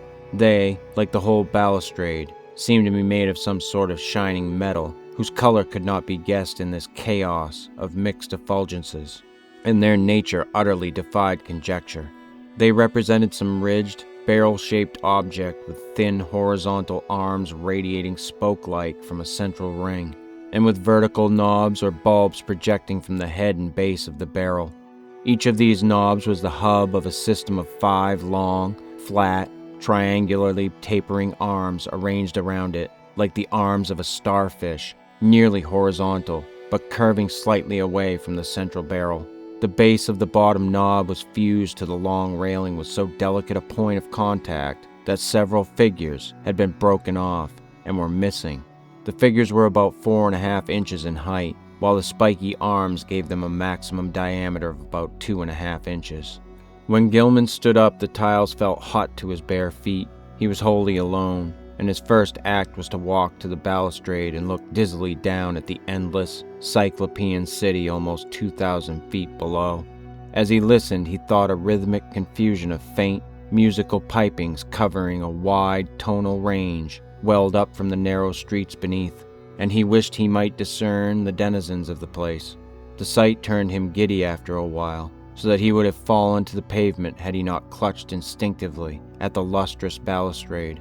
His right hand fell on one of the projecting figures, the touch seeming to steady him slightly. It was too much, however, for the exotic delicacy of the metalwork, and the spiky figure snapped off under his grasp. Still half dazed, he continued to clutch it as his other hand seized a vacant space on the smooth railing. But now his oversensitive ears caught something behind him, and he looked back across the level terrace. Approaching him softly, though without apparent furtiveness, were 5 figures, 2 of which were the sinister old woman and the fanged, furry little animal. The other 3 were what sent him unconscious, for they were living entities about 8 feet high, shaped precisely like the spiky images on the balustrade, and propelling themselves by a spider-like wriggling of their lower set of starfish arms. Gilman awakened in his bed, drenched by a cold perspiration, and with a smarting sensation on his face, hands, and feet. Springing to the floor, he washed and dressed in frantic haste, as if it were necessary for him to get out of the house as quickly as possible. He did not know where he wished to go, but felt that once more he would have to sacrifice his classes. The odd pull toward that spot in the sky between Hydra and Argo had abated, but another, of even greater strength, had taken its place. Now he felt he must go north, infinitely north. He dreaded to cross the bridge that gave a view of the desolate island in the Miskatonic, so went over the Peabody Avenue Bridge. Very often he stumbled, for his eyes and ears were chained to an extremely lofty point in the blank blue sky. After about an hour he got himself under better control, and saw that he was far from the city. All around him stretched the bleak emptiness of salt marshes, while the narrow road ahead led to Innsmouth, that ancient, half-deserted town which Arkham people were so curiously unwilling to visit. Though the northward pull had not diminished, he resisted it as he had resisted the other pull, and finally found that he could almost balance the one against the other. Plodding back to town and getting some coffee at a soda fountain, he dragged himself into the public library and browsed aimlessly among the lighter magazines. Once he met some friends who remarked how oddly sunburned he looked, but he did not tell them of his walk. At 3 o'clock he took some lunch at a restaurant, noting meanwhile that the pull had either lessened or divided itself. After that he killed the time at a cheap cinema show, seeing the inane performance over and over again without paying any attention to it. At about 9 at night he drifted homeward and stumbled into the ancient house. Joe Mazurwick's was whining unintelligible prayers, and Gilman hastened up to his own garret chamber without pausing to see if Elwood was in. It was when he turned on the feeble electric light that the shock came. At once he saw there was something on the table which did not belong there, and a second look left no room for doubt. Lying on its side, for it could not stand up alone, was the exotic spiky figure which in his monstrous dream he had broken off the fantastic balustrade. No detail was missing. The ridged barrel-shaped center, the thin radiating arms, the knobs at each end, and the flat, slightly outward curving starfish arms spreading from those knobs. All were there. In the electric light the color seemed to be a kind of iridescent gray veined with green, and Gilman could see amidst his horror and bewilderment that one of the knobs ended in a jagged break corresponding to its former point of attachment to the dream railing. Only his tendency toward a dazed stupor prevented him from screaming aloud. This fusion of dream and reality was too much to bear. Still dazed, he clutched at the spiky thing and staggered downstairs to landlord Dombrowski's quarters. The whining prayers of the superstitious loom fixer were still sounding through the moldy halls, but Gilman did not mind them now. The landlord was in and greeted him pleasantly. No, he had not seen that thing before and did not know anything about it, but his wife had said she found a funny tin thing in one of the beds when she fixed the rooms at noon, and maybe that was it. Dombrowski called her, and she waddled in. Yes, that was the thing. She had found it in the young gentleman's bed. on the side next the wall. It had looked very queer to her, but of course the young gentleman had lots of queer things in his room. Books and curios and pictures and markings on paper. She certainly knew nothing about it. So Gilman climbed upstairs again, in a mental turmoil, convinced that he was either still dreaming or that his somnambulism had run to incredible extremes and led him to depredations in unknown places. Where had he gotten this ultra thing? He did not recall seeing it at any museum in Arkham. It must have been somewhere, though, and the sight of it as he snatched it in his sleep must have caused the odd dream picture of the balustraded terrace. Next day he would make some very guarded inquiries, and perhaps see the nerve specialist. Meanwhile, he would try to keep track of his somnambulism. As he went upstairs and across the garret hall, he sprinkled about some flour which he had borrowed, with a frank admission as to its purpose from the landlord. He had stopped at Elwood's door on the way, but had found all dark within. Entering his room, he placed the spiky thing on the table and lay down in complete mental and physical exhaustion without pausing to undress. From the closed loft above the slanting ceiling, he thought he heard a faint scratching and patting, but he was too disorganized even to mind it. That cryptical pull from the north was getting very strong again, though it seemed now to come from a lower place in the sky. In the dazzling violet light of dream, the old woman and the fanged, furry thing came again, and with a greater distinctness than on any former occasion. This time they actually reached him, and he felt the crone's withered claws clutching at him. He was pulled out of bed and into empty space, and for a moment he heard a rhythmic roaring and saw the twilight amorphousness of the vague abysses seething around him. But that moment was very brief, for presently he was in a crude, windowless little space with rough beams and planks rising to a peak just above his head, and with a curious slanting floor underfoot. Propped level on that floor were low cases full of books of every degree of antiquity and disintegration, and in the center were a table and bench, both apparently fastened in place. Small objects of unknown shape and nature were ranged on the tops of the cases, and in the flaming violet light, Gilman thought he saw a counterpart of the spiky image which had puzzled him so horribly. On the left, the floor fell abruptly away, leaving a black, triangular gulf out of which, after a second's dry rattling, there presently climbed the hateful little furry thing with the yellow fangs and bearded human face. The evilly grinning beldam still clutched him, and beyond the table stood a figure he had never seen before, a tall, lean man of dead black coloration, but without the slightest sign of negroid features, wholly devoid of either hair or beard, and wearing as his only garment a shapeless robe of some heavy black fabric. His feet were indistinguishable because of the table and bench, but he must have been shod, since there was a clicking whenever he changed position. The man did not speak, and bore no trace of expression on his small, regular features. He merely pointed to a book of prodigious size which lay open on the table, while the beldam thrust a huge gray quill into Gilman's right hand. Over everything was a pall of intensely maddening fear, and the climax was reached when the furry thing ran up the dreamer's clothing to his shoulders and then down his left arm, finally biting him sharply in the wrist just below his cuff. As the blood spurted from this wound, Gilman lapsed into a faint. He awakened on the morning of the 22nd with a pain in his left wrist and saw that his cuff was brown with dried blood. His recollections were very confused, but the scene with the black man in the unknown space stood out vividly. The rats must have bitten him as he slept, giving rise to the climax of that frightful dream. Opening the door, he saw that the flour on the corridor floor was undisturbed, except for the huge prints of the loutish fellow who roomed at the other end of the garret. So he had not been sleepwalking this time. But something would have to be done about those rats. He would speak to the landlord about them. Again, he tried to stop up the hole at the base of the slanting wall, wedging in a candlestick which seemed about the right size. His ears were ringing horribly, as if with the residual echoes of some horrible noise heard in dreams.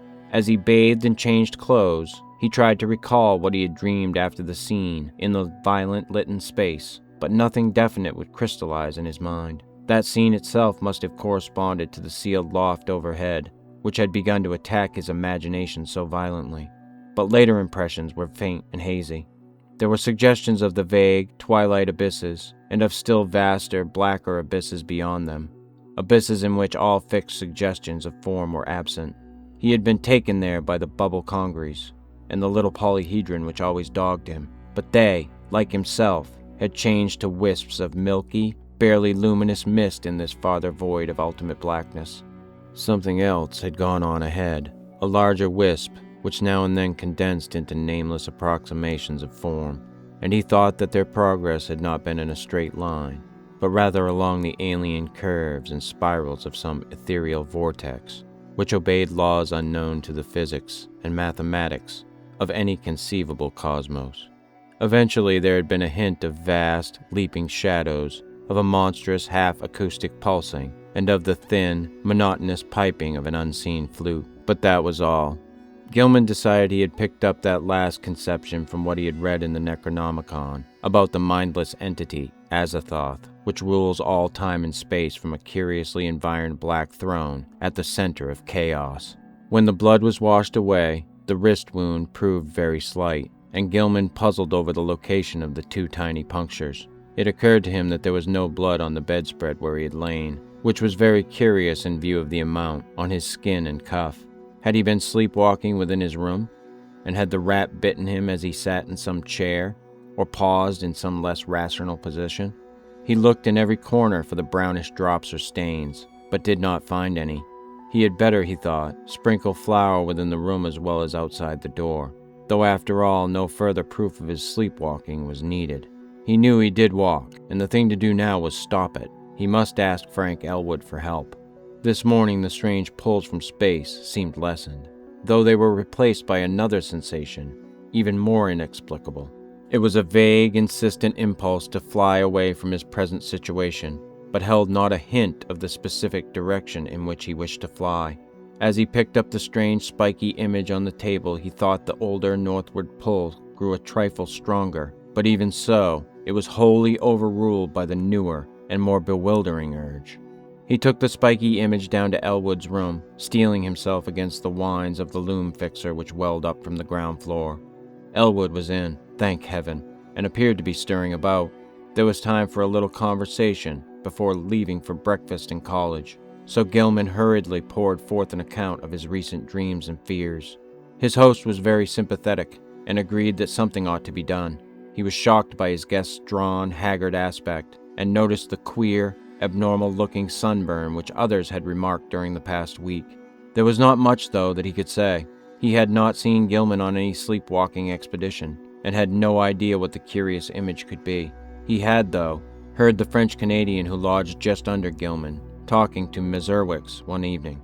They were telling each other how badly they dreaded the coming of Walpurgis Night, now only a few days off, and were exchanging pitying comments about the poor, doomed young gentleman. De Rochers, the fellow under Gilman's room, had spoken of nocturnal footsteps, both shod and unshod, and of the violet light he saw one night when he had stolen fearfully up to peer through Gilman's keyhole. He had not dared to peer, he told Mezerwicks, after he had glimpsed that light through the cracks around the door. There had been soft talking, too, and as he began to describe it, his voice had sunk to an inaudible whisper. Elwood could not imagine what had set these superstitious creatures gossiping, but suppose their imaginations had been roused by Gilman's late hours and somnolent walking and talking on the one hand, and by the nearness of traditionally feared May Eve on the other hand. That Gilman talked in his sleep was plain, and it was obviously from De Rocher's keyhole listenings that the delusive notion of the violet dreamlight had got abroad. These simple people were quick to imagine they had seen any odd thing they had heard about. As for a plan of action, Gilman had better move down to Elwood's room and avoid sleeping alone. Elwood would, if awake, rouse him whenever he began to talk or rise in his sleep. Very soon, too, he must see the specialist. Meanwhile, they would take the spiky image around to the various museums and to certain professors, seeking identification and stating that it had been found in a public rubbish can. Also, Dombrowski must attend to the poisoning of those rats in the walls. Braced up by Elwood's companionship, Gilman attended classes that day. Strange urges still tugged at him, but he could sidetrack them with considerable success. During a free period, he shewed the queer image to several professors, all of whom were intensely interested, though none of them could shed any light upon its nature or origin. That night he slept on a couch which Elwood had had the landlord bring to the second-story room, and for the first time in weeks was wholly free from the disquieting dreams. But the feverishness still hung on, and the whines of the loom fixer were an unnerving influence. During the next few days, Gilman enjoyed an almost perfect immunity from morbid manifestations. He had, Elwood said, shewed no tendency to talk or rise in his sleep, and meanwhile the landlord was putting rat poison everywhere. The only disturbing element was the talk among the superstitious foreigners, whose imaginations had become highly excited. Mazurwix was always trying to make him get a crucifix, and finally forced one upon him, which he said had been blessed by the good Father Iwanicki. DeRochers, too, had something to say. In fact, he insisted that cautious steps had sounded in the now vacant room above him on the first and second nights of Gilman's absence from it. Paul Choinsky thought he heard sounds in the halls and on the stairs at night, and claimed that his door had been softly tried, while Mrs. Dombrowski vowed she had seen Brown Jenkin for the first time since All Hallows. But such naive reports could mean very little, and Gilman let the cheap metal crucifix hang idly from a knob on his host's dresser. For 3 days, Gilman and Elwood canvassed the local museums in an effort to identify the strange, spiky image, but always without success. In every quarter, however, interest was intense, for the utter alienage of the thing was a tremendous challenge to scientific curiosity. One of the small radiating arms was broken off and subjected to chemical analysis, and the result is still talked about in college circles. Professor Ellery found platinum, iron, and tellurium in the strange alloy, but mixed with these were at least 3 other apparent elements of high atomic weight, which chemistry was absolutely powerless to classify. Not only did they fail to correspond with any known element, but they did not even fit the vacant places reserved for probable elements in the periodic system. The mystery remains unsolved to this day, though the image is on exhibition at the Museum of Miskatonic University. On the morning of April 27th, a fresh rat hole appeared in the room where Gilman was a guest, but Dombrowski tinned it up during the day. The poison was not having much effect, for scratchings and scurryings in the walls were virtually undiminished. Elwood was out late that night, and Gilman waited up for him. He did not wish to go to sleep in a room alone, especially since he thought he had glimpsed in the evening twilight the repellent old woman whose image had become so horribly transferred to his dreams. He wondered who she was, and what had been near her rattling the tin can in a rubbish heap at the mouth of a squalid courtyard. The crone had seemed to notice him and leer evilly at him, though perhaps this was merely his imagination. The next day both youths felt tired, and knew they would sleep like logs when night came. In the evening they drowsily discussed the mathematical studies which had so completely, and perhaps harmfully, engrossed Gilman, and speculated about the linkage with ancient magic and folklore which seemed so darkly probable. They spoke of old Keziah Mason, and Elwood agreed that Gilman had good scientific grounds for thinking she might have stumbled on strange and significant information. The hidden cults to which these witches belonged often guarded and handed down surprising secrets from elder, forgotten eons, and it was by no means impossible that Keziah had actually mastered the art of passing through dimensional gates. Tradition emphasizes the usefulness of material barriers in halting a witch's motions, and who can say what underlies the old tales of broomstick rides through the night? Whether a modern student could ever gain similar powers from mathematical research alone was still to be seen. Success, Gilman added, might lead to dangerous and unthinkable situations, for who could foretell the conditions pervading an adjacent, but normally inaccessible dimension? On the other hand, the picturesque possibilities were enormous. Time could not exist in certain belts of space, and by entering and remaining in such a belt, one might preserve one's life and age indefinitely, never suffering organic metabolism or deterioration except for slight amounts incurred during visits to one's own or similar planes. One might, for example, pass into a timeless dimension and emerge at some remote period of the Earth's history as young as before. Whether anybody had ever managed to do this, one could hardly conjecture with any degree of authority. Old legends are hazy and ambiguous, and in historic times all attempts at crossing forbidden gaps seem complicated by strange and terrible alliances with beings and messengers from outside. There was the immemorial figure of the deputy or messenger of hidden and terrible powers, the Black Man of the witch cult, and the Nyarlathotep of the Necronomicon. There was, too, the baffling problem of the lesser messengers or intermediaries, the quasi-animals and queer hybrids which legend depicts as witches' familiars. As Gilman and Elwood retired, too sleepy to argue further, they heard Joe Mazurwick reel into the house half-drunk and shuddered at the desperate wildness of his whining prayers. That night, Gilman saw the violet light again. In his dream, he heard a scratching and gnawing in the partitions, and thought that someone fumbled clumsily at the latch. Then he saw the old woman and the small, furry thing advancing toward him over the carpeted floor. The beldam's face was alight with inhuman exultation, and the little yellow-toothed morbidity tittered mockingly as it pointed at the heavily sleeping form of Elwood on the other couch across the room. A paralysis of fear stifled all attempts to cry out. As once before, the hideous crone seized Gilman by the shoulders, yanking him out of bed and into empty space. Again the infinitude of the shrieking twilight abysses flashed past him, but in another second he thought he was in a dark, muddy, unknown alley of fetid odors, with the rotting walls of ancient houses towering up on every hand. Ahead was the robed black man he had seen in the peaked space in the other dream, while from a lesser distance the old woman was beckoning and grimacing imperiously. Brown Jenkin was rubbing itself with a kind of affectionate playfulness around the ankles of the black man, which the deep mud largely concealed. There was a dark open doorway on the right, to which the black man silently pointed. Into this the grimacing crone started, dragging Gilman after her by his pajama sleeve. There were evil-smelling staircases, which creaked ominously, and on which the old woman seemed to radiate a faint violet light, and finally a door leading off a landing. The crone fumbled with the latch and pushed the door open, motioning to Gilman to wait and disappearing inside the black aperture. The youth's oversensitive ears caught a hideous strangled cry, and presently the beldam came out of the room bearing a small, senseless form which she thrust at the dreamer, as if ordering him to carry it. The sight of this form and the expression on its face broke the spell. Still too dazed to cry out, he plunged recklessly down the noisome staircase and into the mud outside, halting only when seized and choked by the waiting black man. As consciousness departed, he heard the faint, shrill tittering of the fanged, rat-like abnormality. On the morning of the 29th, Gilman awaked to a maelstrom of horror.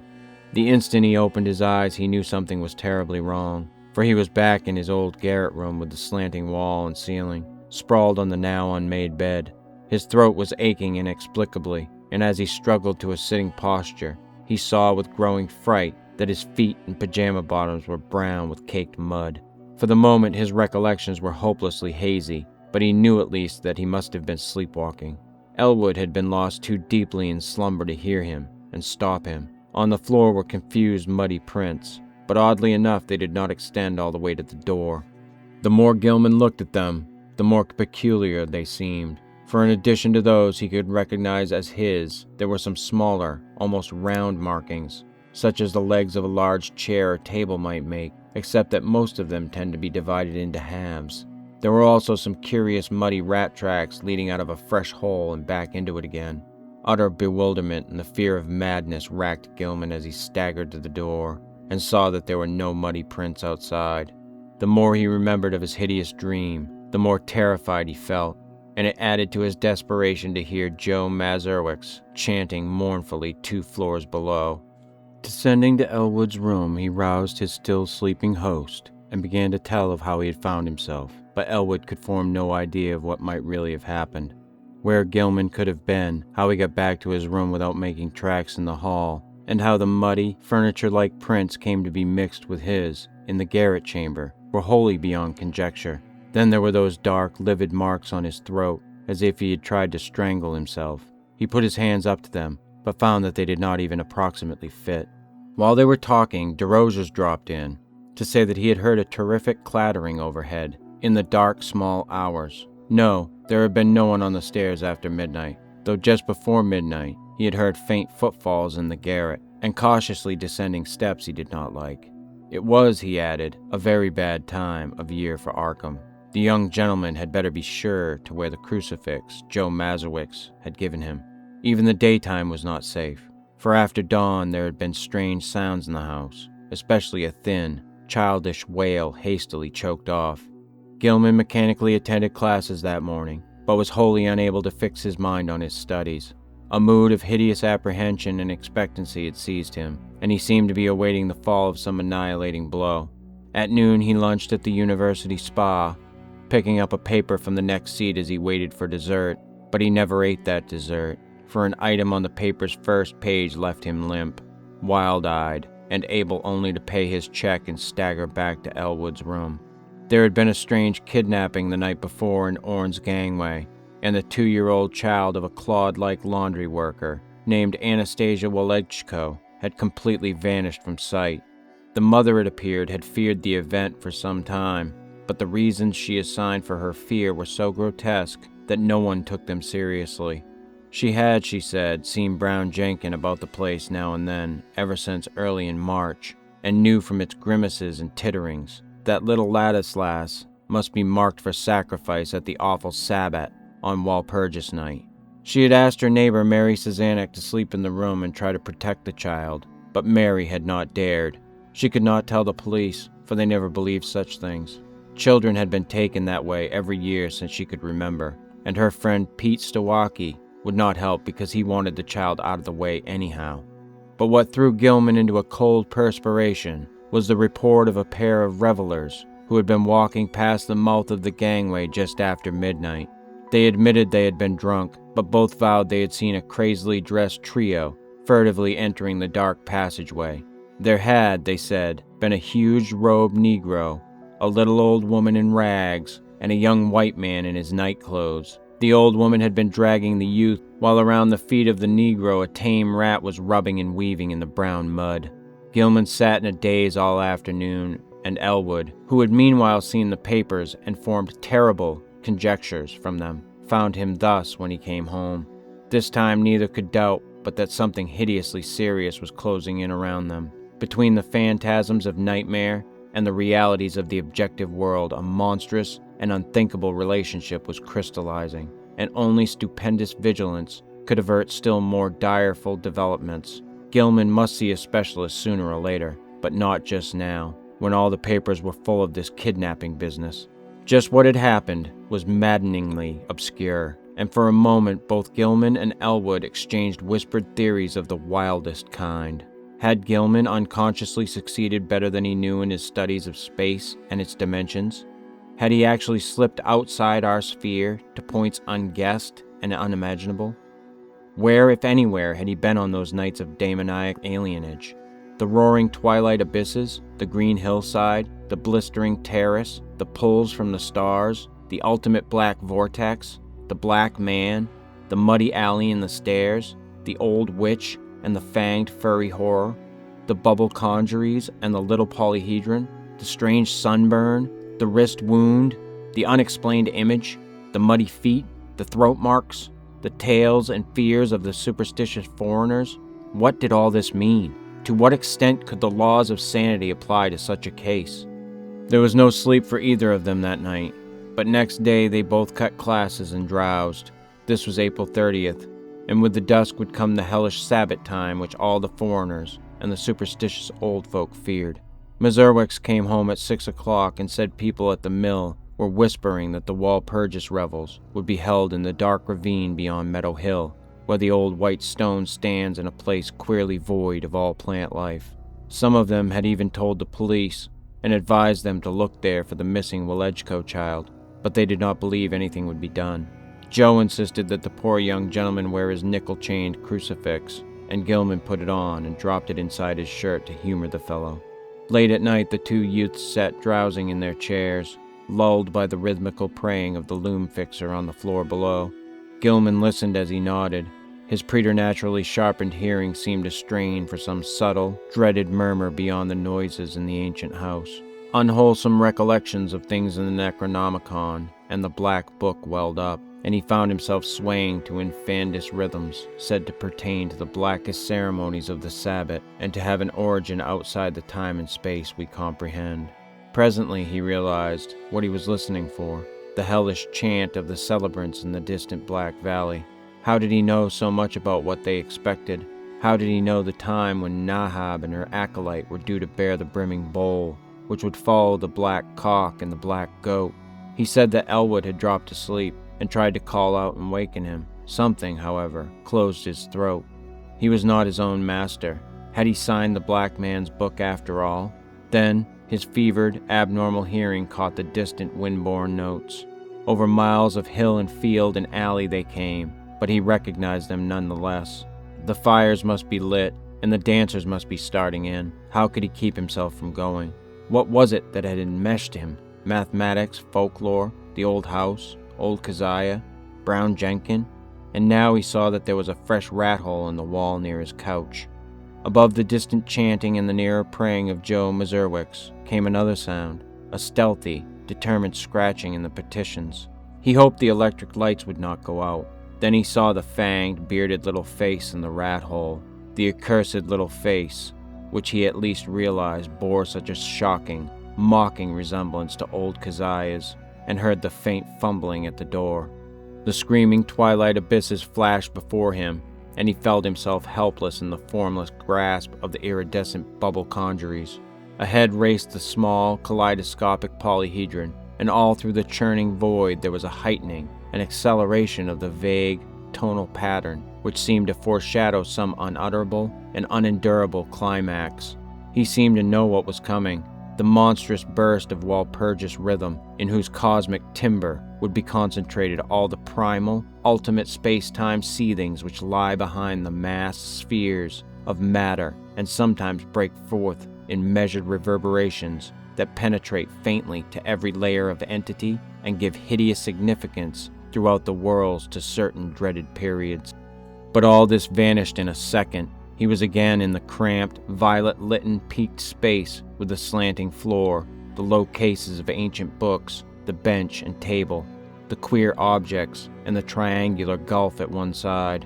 On the table lay a small white figure, an infant boy, unclothed and unconscious, while on the other side stood the monstrous, leering old woman with a gleaming, grotesque hafted knife in her right hand, and a queerly proportioned pale metal bowl, covered with curiously chased designs, and having delicate lateral handles in her left. She was intoning some croaking ritual in a language which Gilman could not understand, but which seemed like something guardedly quoted in the Necronomicon.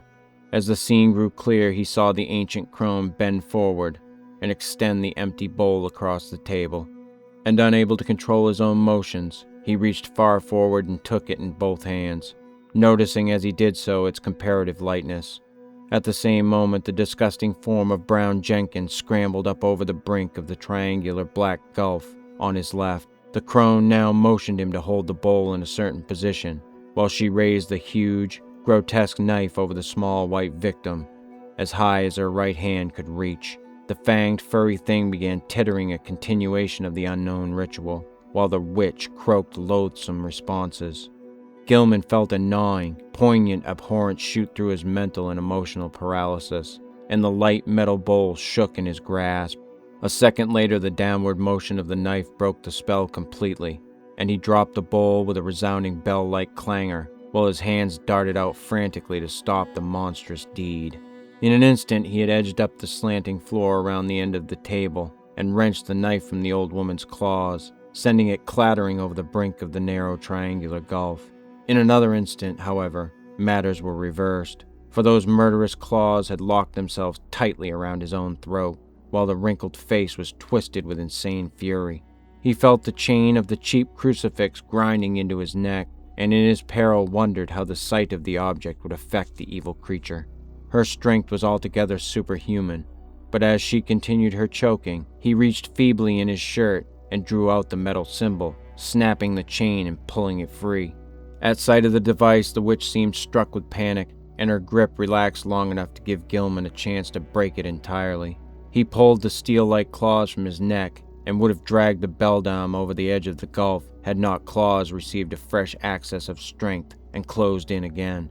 This time he resolved to reply in kind, and his own hands reached out for the creature's throat. Before she saw what he was doing, he had the chain of the crucifix twisted about her neck, and a moment later he had tightened it enough to cut off her breath. During her last struggle, he felt something bite at his ankle, and saw that Brown Jenkin had come to her aid. With one savage kick, he sent the morbidity over the edge of the gulf and heard it whimper on some level far below.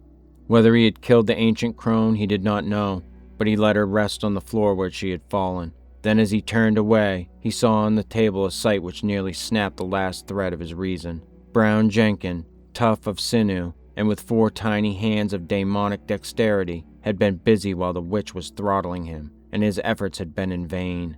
What he had prevented the knife from doing to the victim's chest, the yellow fangs of the furry blasphemy had done to her wrist, and the bowl, so lately on the floor, stood full beside the small, lifeless body. In his dream delirium, Gilman heard the hellish, alien rhythm chant of the Sabbath coming from an infinite distance, and knew the black man must be there. Confused memories mixed themselves with his mathematics, and he believed his subconscious mind held the angles which he needed to guide him back to the normal world. Alone and unaided for the first time, he felt sure he was in the immemorial sealed loft above his own room, but whether he could ever escape through the slanting floor or the long-stopped egress he doubted greatly. Besides, would not an escape from a dream loft bring him merely into a dream house, an abnormal projection of the actual place he sought? He was wholly bewildered as to the relation betwixt dream and reality in all his experiences. The passage through the vague abysses would be frightful, for the Walpurgis rhythm would be vibrating, and at last he would have to hear the hitherto veiled cosmic pulsing, which he so mortally dreaded. Even now he could detect a low, monstrous shaking, whose tempo he suspected all too well.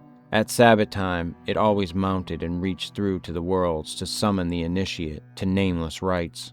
Half the chants of the Sabbath were patterned on this faintly overheard pulsing, which no earthly ear could endure in its unveiled spatial fullness. Gilman wondered, too, whether he could trust his instinct to take him back to the right part of space. How could he be sure he would not land on that green-litten hillside of a far planet, on the tessellated terrace above the city of tentacled monsters, somewhere beyond the galaxy, or in the spiral black vortices of that ultimate void of chaos, wherein reigns the mindless Daemon Sultan, Azathoth? Just before he made the plunge, the violet light went out and left him in utter blackness. The witch, old Keziah, Nahab, that must have meant her death, and mixed with the distant chant of the Sabbath and the whimpers of Brown Jenkin in the gulf below, he thought he heard another and wilder whine from unknown depths. Joe Mazurwick's, the prayers against the crawling chaos now turning to an inexplicably triumphant shriek, words of sardonic actuality impinging on vortices of febrile dream. Ea, Shub Niggurath, the goat with 1,000 young. They found Gilman on the floor of his queerly angled old garret room, long before dawn, for the terrible cry had brought DeRogers and Choinsky and Dombrowski and Mazurwick's at once, and had even wakened the soundly sleeping Elwood in his chair. He was alive, and with open, staring eyes, but seemed largely unconscious. On his throat were the marks of murderous hands, and on his left ankle was a distressing rat bite. His clothing was badly rumpled, and Joe's crucifix was missing. Elwood trembled, afraid even to speculate on what new form his friend's sleepwalking had taken. Mazurwick seemed half-dazed because of a sign he said he had in response to his prayers, and he crossed himself frantically when the squealing and whimpering of a rat sounded from beyond the slanting partition. When the dreamer was settled on his couch in Elwood's room, they sent for Dr. Malkowski, a local practitioner who would repeat no tales where they might prove embarrassing, and he gave Gilman 2 hypodermic injections, which caused him to relax in something like natural drowsiness. During the day, the patient regained consciousness at times and whispered his newest dream disjointedly to Elwood. It was a painful process, and at its very start brought out a fresh and disconcerting fact. Gilman, whose ears had so lately possessed an abnormal sensitiveness, was now stone deaf. Dr. Malkowski, summoned again in haste, told Elwood that both eardrums were ruptured, as if by the impact of some stupendous sound intense beyond all human conception or endurance. How such a sound could have been heard in the last few hours without arousing all the Miskatonic Valley was more than the honest physician could say. Elwood wrote his part of the colloquy on paper, so that a fairly easy communication was maintained. Neither knew what to make of the whole chaotic business, and decided it would be better if they thought as little as possible about it. Both, though, agreed that they must leave this ancient and accursed house as soon as it could be arranged. Evening papers spoke of a police raid on some curious revelers in a ravine beyond Meadow Hill just before dawn, and mentioned that the white stone there was an object of age-long superstitious regard. Nobody had been caught, but among the scattering fugitives had been glimpsed a huge Negro. In another column, it was stated that no trace of the missing child, Ladislas Walechko, had been found. The crowning horror came that very night. Elwood will never forget it, and was forced to stay out of college the rest of the term because of the resulting nervous breakdown. He had thought he heard rats in the partitions all the evening, but paid little attention to them. Then, long after both he and Gilman had retired, the atrocious shrieking began. Elwood jumped up, turned on the lights, and rushed over to his guest's couch. The occupant was emitting sounds of veritably inhuman nature, as if racked by some torment beyond description. He was writhing under the bedclothes, and a great red stain was beginning to appear on the blankets. Elwood scarcely dared touch him, but gradually the screaming and writhing subsided. By this time, Dombrowski, Choinsky, Desrosiers, Mazurwiks, and the top-floor lodger were all crowding into the doorway, and the landlord had sent his wife back to telephone for Dr. Malkowski. Everybody shrieked when a large rat-like form suddenly jumped out from beneath the ensanguined bedclothes and scuttled across the floor to a fresh, open hole close by. When the doctor arrived and began to pull down those frightful covers, Walter Gilman was dead. It would be barbarous to do more than suggest what had killed Gilman. There had been virtually a tunnel through his body. Something had eaten his heart out. Dombrowski, frantic at the failure of his constant rat-poisoning efforts, cast aside all thoughts of his lease, and within a week had moved with all his older lodgers to a dingy but less ancient house in Walnut Street. The worst thing for a while was keeping Joe Mazurwiks quiet, for the brooding loom fixer would never stay sober and was constantly whining and muttering about spectral and terrible things. It seems that on the last hideous night Joe had stooped to look at the crimson rat tracks which led from Gilman's couch to the nearby hole. On the carpet they were very indistinct, but a piece of open flooring intervened between the carpet's edge and the baseboard. There Mazurwiks had found something monstrous, or thought he had, for no one else could quite agree with him despite the undeniable queerness of the prints. The tracks on the flooring were certainly vastly unlike the average prints of a rat, but even Choinsky and Desrosiers would not admit that they were like the prints of 4 tiny human hands. The house was never rented again. As soon as Dombrowski left it, the pall of its final desolation began to descend, for people shunned it both on account of its old reputation and because of the new fetid odor. Perhaps the ex-landlord's rat poison had worked after all, for not long after his departure, the place became a neighborhood nuisance. Health officials traced the smell to the closed spaces above and beside the eastern garret room, and agreed that the number of dead rats must be enormous. They decided, however, that it was not worth their while to hew open and disinfect the long-sealed spaces, for the fetor would soon be over, and the locality was not one which encouraged fastidious standards. Indeed, there were always vague local tales of unexplained stenches upstairs in the witch house, just after May Eve and Hallowmass. The neighbors grumbly acquiesced in the inertia, but the fetor, nonetheless, formed an additional count against the place.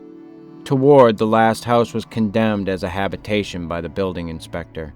Gilman's dreams and their attendant circumstances have never been explained. Elwood, whose thoughts on the entire episode are sometimes almost maddening, came back to college the next autumn and graduated in the following June. He found the spectral gossip of the town much diminished, and it is indeed a fact that, notwithstanding certain reports of a ghostly tittering in the deserted house, which lasted almost as long as that edifice itself, no fresh appearances either of old Keziah or of Brown Jenkin have been muttered of since Gilman's death. It is rather fortunate that Elwood was not in Arkham in that later year, when certain events abruptly renewed the local whispers about elder horrors. Of course, he heard about the matter afterward, and suffered untold torments of black and bewildered speculation. But even that was not as bad as actual nearness, and several possible sites would have been. In March 1931, a gale wrecked the roof and great chimney of the vacant witch house, so that a chaos of crumbling bricks, blackened, moss-grown shingles, and rotting planks and timbers crashed down into the loft and broke through the floor beneath. The whole attic story was choked with debris from above. but no one took the trouble to touch the mess before the inevitable raising of the decrepit structure.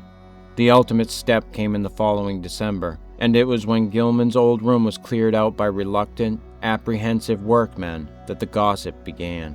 Among the rubbish which had crashed through the ancient slanted ceiling were several things which made the workmen pause and call in the police. Later, the police in turn called in the coroner and several professors from the university. There were bones, badly crushed and splintered, but clearly recognizable as human, whose manifestly modern date conflicted puzzlingly with the remote period at which their only possible lurking place, the low, slant-floored loft overhead, had supposedly been sealed from all human access. The coroner's physician decided that some belonged to a small child, while certain others, found mixed with the shreds of rotten brownish cloth, belonged to a rather undersized, bent female of advanced years. Careful sifting of debris also disclosed many tiny bones of rats caught in the collapse, as well as older rat bones gnawed by small fangs, in a fashion now and then highly productive of controversy and reflection. Other objects found included the mingled fragments of many books and papers, together with a yellowish dust left from the total disintegration of still older books and papers. All without exception appeared to deal with black magic in its most advanced and horrible forms, and the evidently recent date of certain items is still a mystery, as unsolved as the modern human bones. An even greater mystery is the absolute homogeneity of the crabbed, archaic writing found on a wide range of papers, whose conditions and watermarks suggest age differences of at least 150 to 200 years. To some, though, the greatest mystery of all is the variety of utterly inexplicable objects whose shapes, materials, types of workmanship, and purposes baffle all conjecture, found scattered amidst the wreckage in evidently diverse states of injury. One of these things, which excited several Miskatonic professors profoundly, is a badly damaged monstrosity, plainly resembling the strange image which Gilman gave to the college museum, save that it is larger, wrought of some peculiar bluish stone instead of metal, and possessed of a singularly angled pedestal with undecipherable hieroglyphics. Archaeologists and anthropologists are still trying to explain the bizarre designs chased on a crushed bowl of light metal, whose inner side bore ominous brownish stains when found. Foreigners and credulous grandmothers are equally garrulous about the modern nickel crucifix, with the broken chain mixed in the rubbish, and shiveringly identified by Joe Mazurwick as that which he'd given poor Gilman many years before. Some believe this crucifix was dragged up to the sealed loft by rats, while others think it must have been on the floor in some corner of Gilman's old room all the time. Still others, including Joe himself, have theories too wild and fantastic for sober credence. When the slanting wall of Gilman's room was torn out, the once sealed triangular space between that partition and the house's north wall was found to contain much less structural debris, even in proportion to its size, than the room itself, though it had a ghastly layer of older materials, which paralyzed the wreckers with horror. In brief, the floor was a veritable ossuary of the bones of small children, some fairly modern, but others extending back in infinite gradations to a period so remote that crumbling was almost complete. On this deep bony layer rested a knife of great size, obvious antiquity, and grotesque, ornate, and exotic design, above which the debris was piled. In the midst of the debris, wedged between a fallen plank and a cluster of cemented bricks from the ruined chimney, was an object destined to cause more bafflement, veiled fright, and openly superstitious talk in Arkham than anything else discovered in the haunted and accursed building. This object was the partly crushed skeleton of a huge, diseased rat, whose abnormalities of form are still a topic of debate and source of singular reticence among the members of Miskatonic's Department of Comparative Anatomy. Very little concerning this skeleton is leaked out, but the workmen who found it whisper in shocked tones about the long, brownish hairs with which it was associated. The bones of the tiny paws, it is rumored, imply prehensile characteristics more typical of a diminutive monkey than of a rat, while the small skull, with its savage yellow fangs, is of utmost anomalousness, appearing from certain angles like a miniature, monstrously degraded parody of a human skull. The workmen crossed themselves in fright when they came upon this blasphemy, but later burned candles of gratitude in St. Stanislaus's church because of the shrill, ghostly tittering they felt they would never hear again. The Descendant by H.P. Lovecraft. Writing on what my doctor tells me is my deathbed, my most hideous fear is that the man is wrong. I suppose I shall seem to be buried next week, but in London there is a man who screams when the church bells ring. He lives all alone with his streaked cat in Gray's Inn, and people call him harmlessly mad. His room is filled with books of the tamest and most puerile kind, and hour after hour he tries to lose himself in their feeble pages. All he seeks from life is not to think. For some reason thought is very horrible to him, and anything which stirs the imagination he flees as a plague. He is very thin and gray and wrinkled, but there are those who declare he is not nearly so old as he looks. Fear has its grisly claws upon him, and a sound will make him start with staring eyes and sweat-beaded forehead.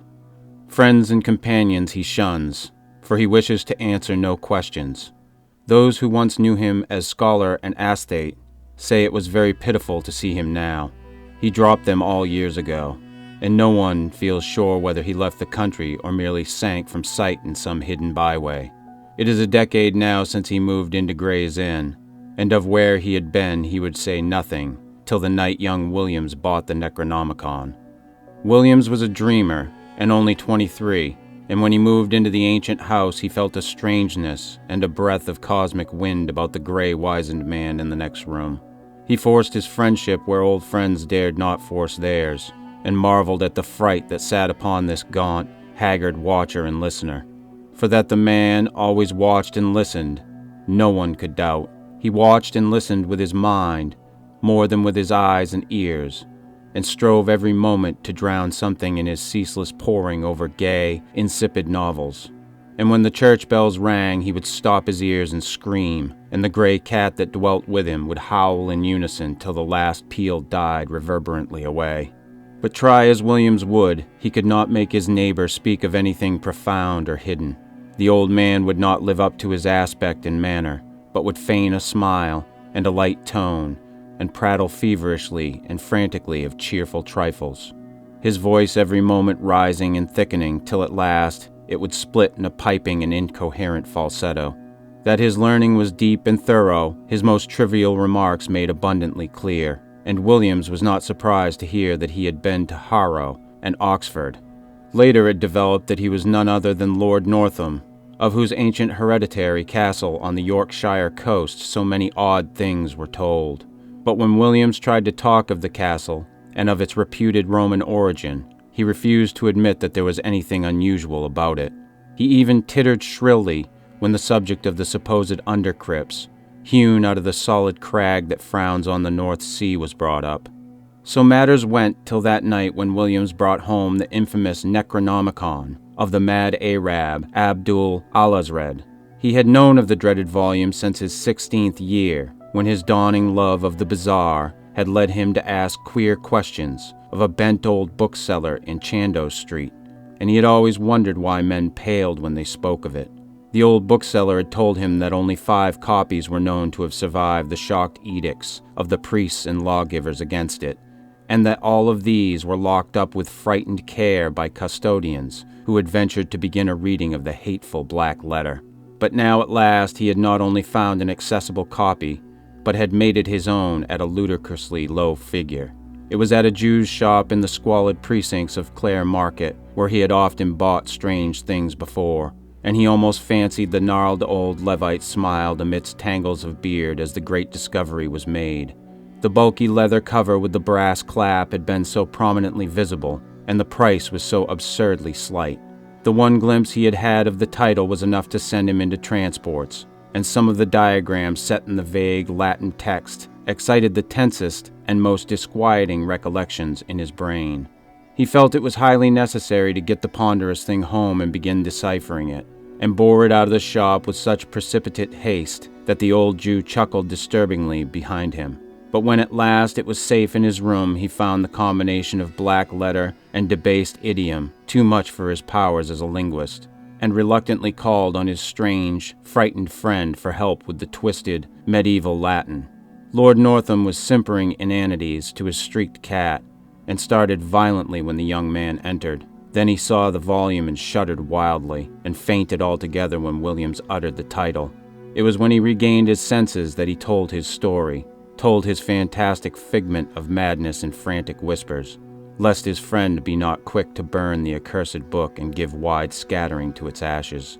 There must, Lord Northam whispered, have been something wrong at the start, but it would never have come to a head if he had not explored too far. He was the 19th Baron of a line whose beginnings went uncomfortably far back into the past, unbelievably far, if vague tradition could be heeded, for there were family tales of a descent from pre-Saxon times, when a certain Cnaeus Gabinius Capito, military tribune in the 3rd Augustan Legion, then stationed at Lindum in Roman Britain, had been summarily expelled from his command for participation in certain rites unconnected with any known religion. Gabinius had, the rumor ran, come upon a cliffside cavern where strange folk met together and made the elder sign in the dark. Strange folk whom the Britons knew not, save in fear, and who were the last to survive from a great land in the west that had sunk, leaving only the islands with the raths and circles and shrines of which Stonehenge was the greatest. There was no certainty, of course, in the legend that Gabinius had built an impregnable fortress over the forbidden cave and founded a line which Pict and Saxon, Dane and Norman were powerless to obliterate, or in the tacit assumption that from this line sprang the bold companion and lieutenant of the Black Prince, whom Edward III created Baron of Northam. These things were not certain, yet they were often told, and in truth the stonework of Northam Keep did look alarmingly like the masonry of Hadrian's Wall.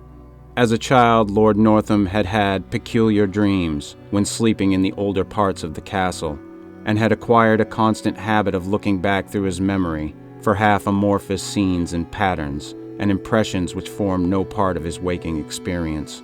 He became a dreamer who found life tame and unsatisfying, a searcher for strange realms and relationships once familiar, yet lying nowhere in the visible regions of Earth. Filled with a feeling that our tangible world is only an atom in a fabric vast and ominous, and that the unknown dimensions press upon and permeate the sphere of the known at every point. Northam in youth and young manhood drained in turn the founts of formal religion and occult mystery.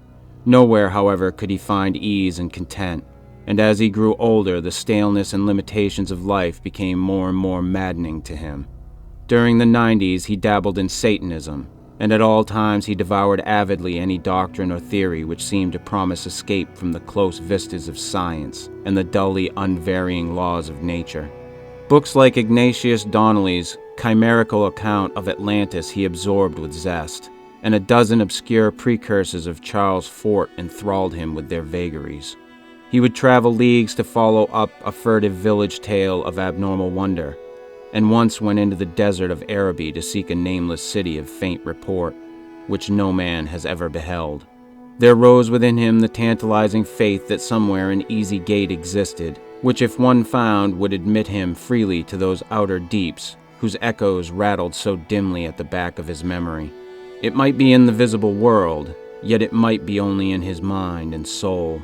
Perhaps he held within his own half-explored brain that cryptic link which would awaken him to elder and future lives in forgotten dimensions, which would bind him to the stars and to the infinities and eternities beyond them.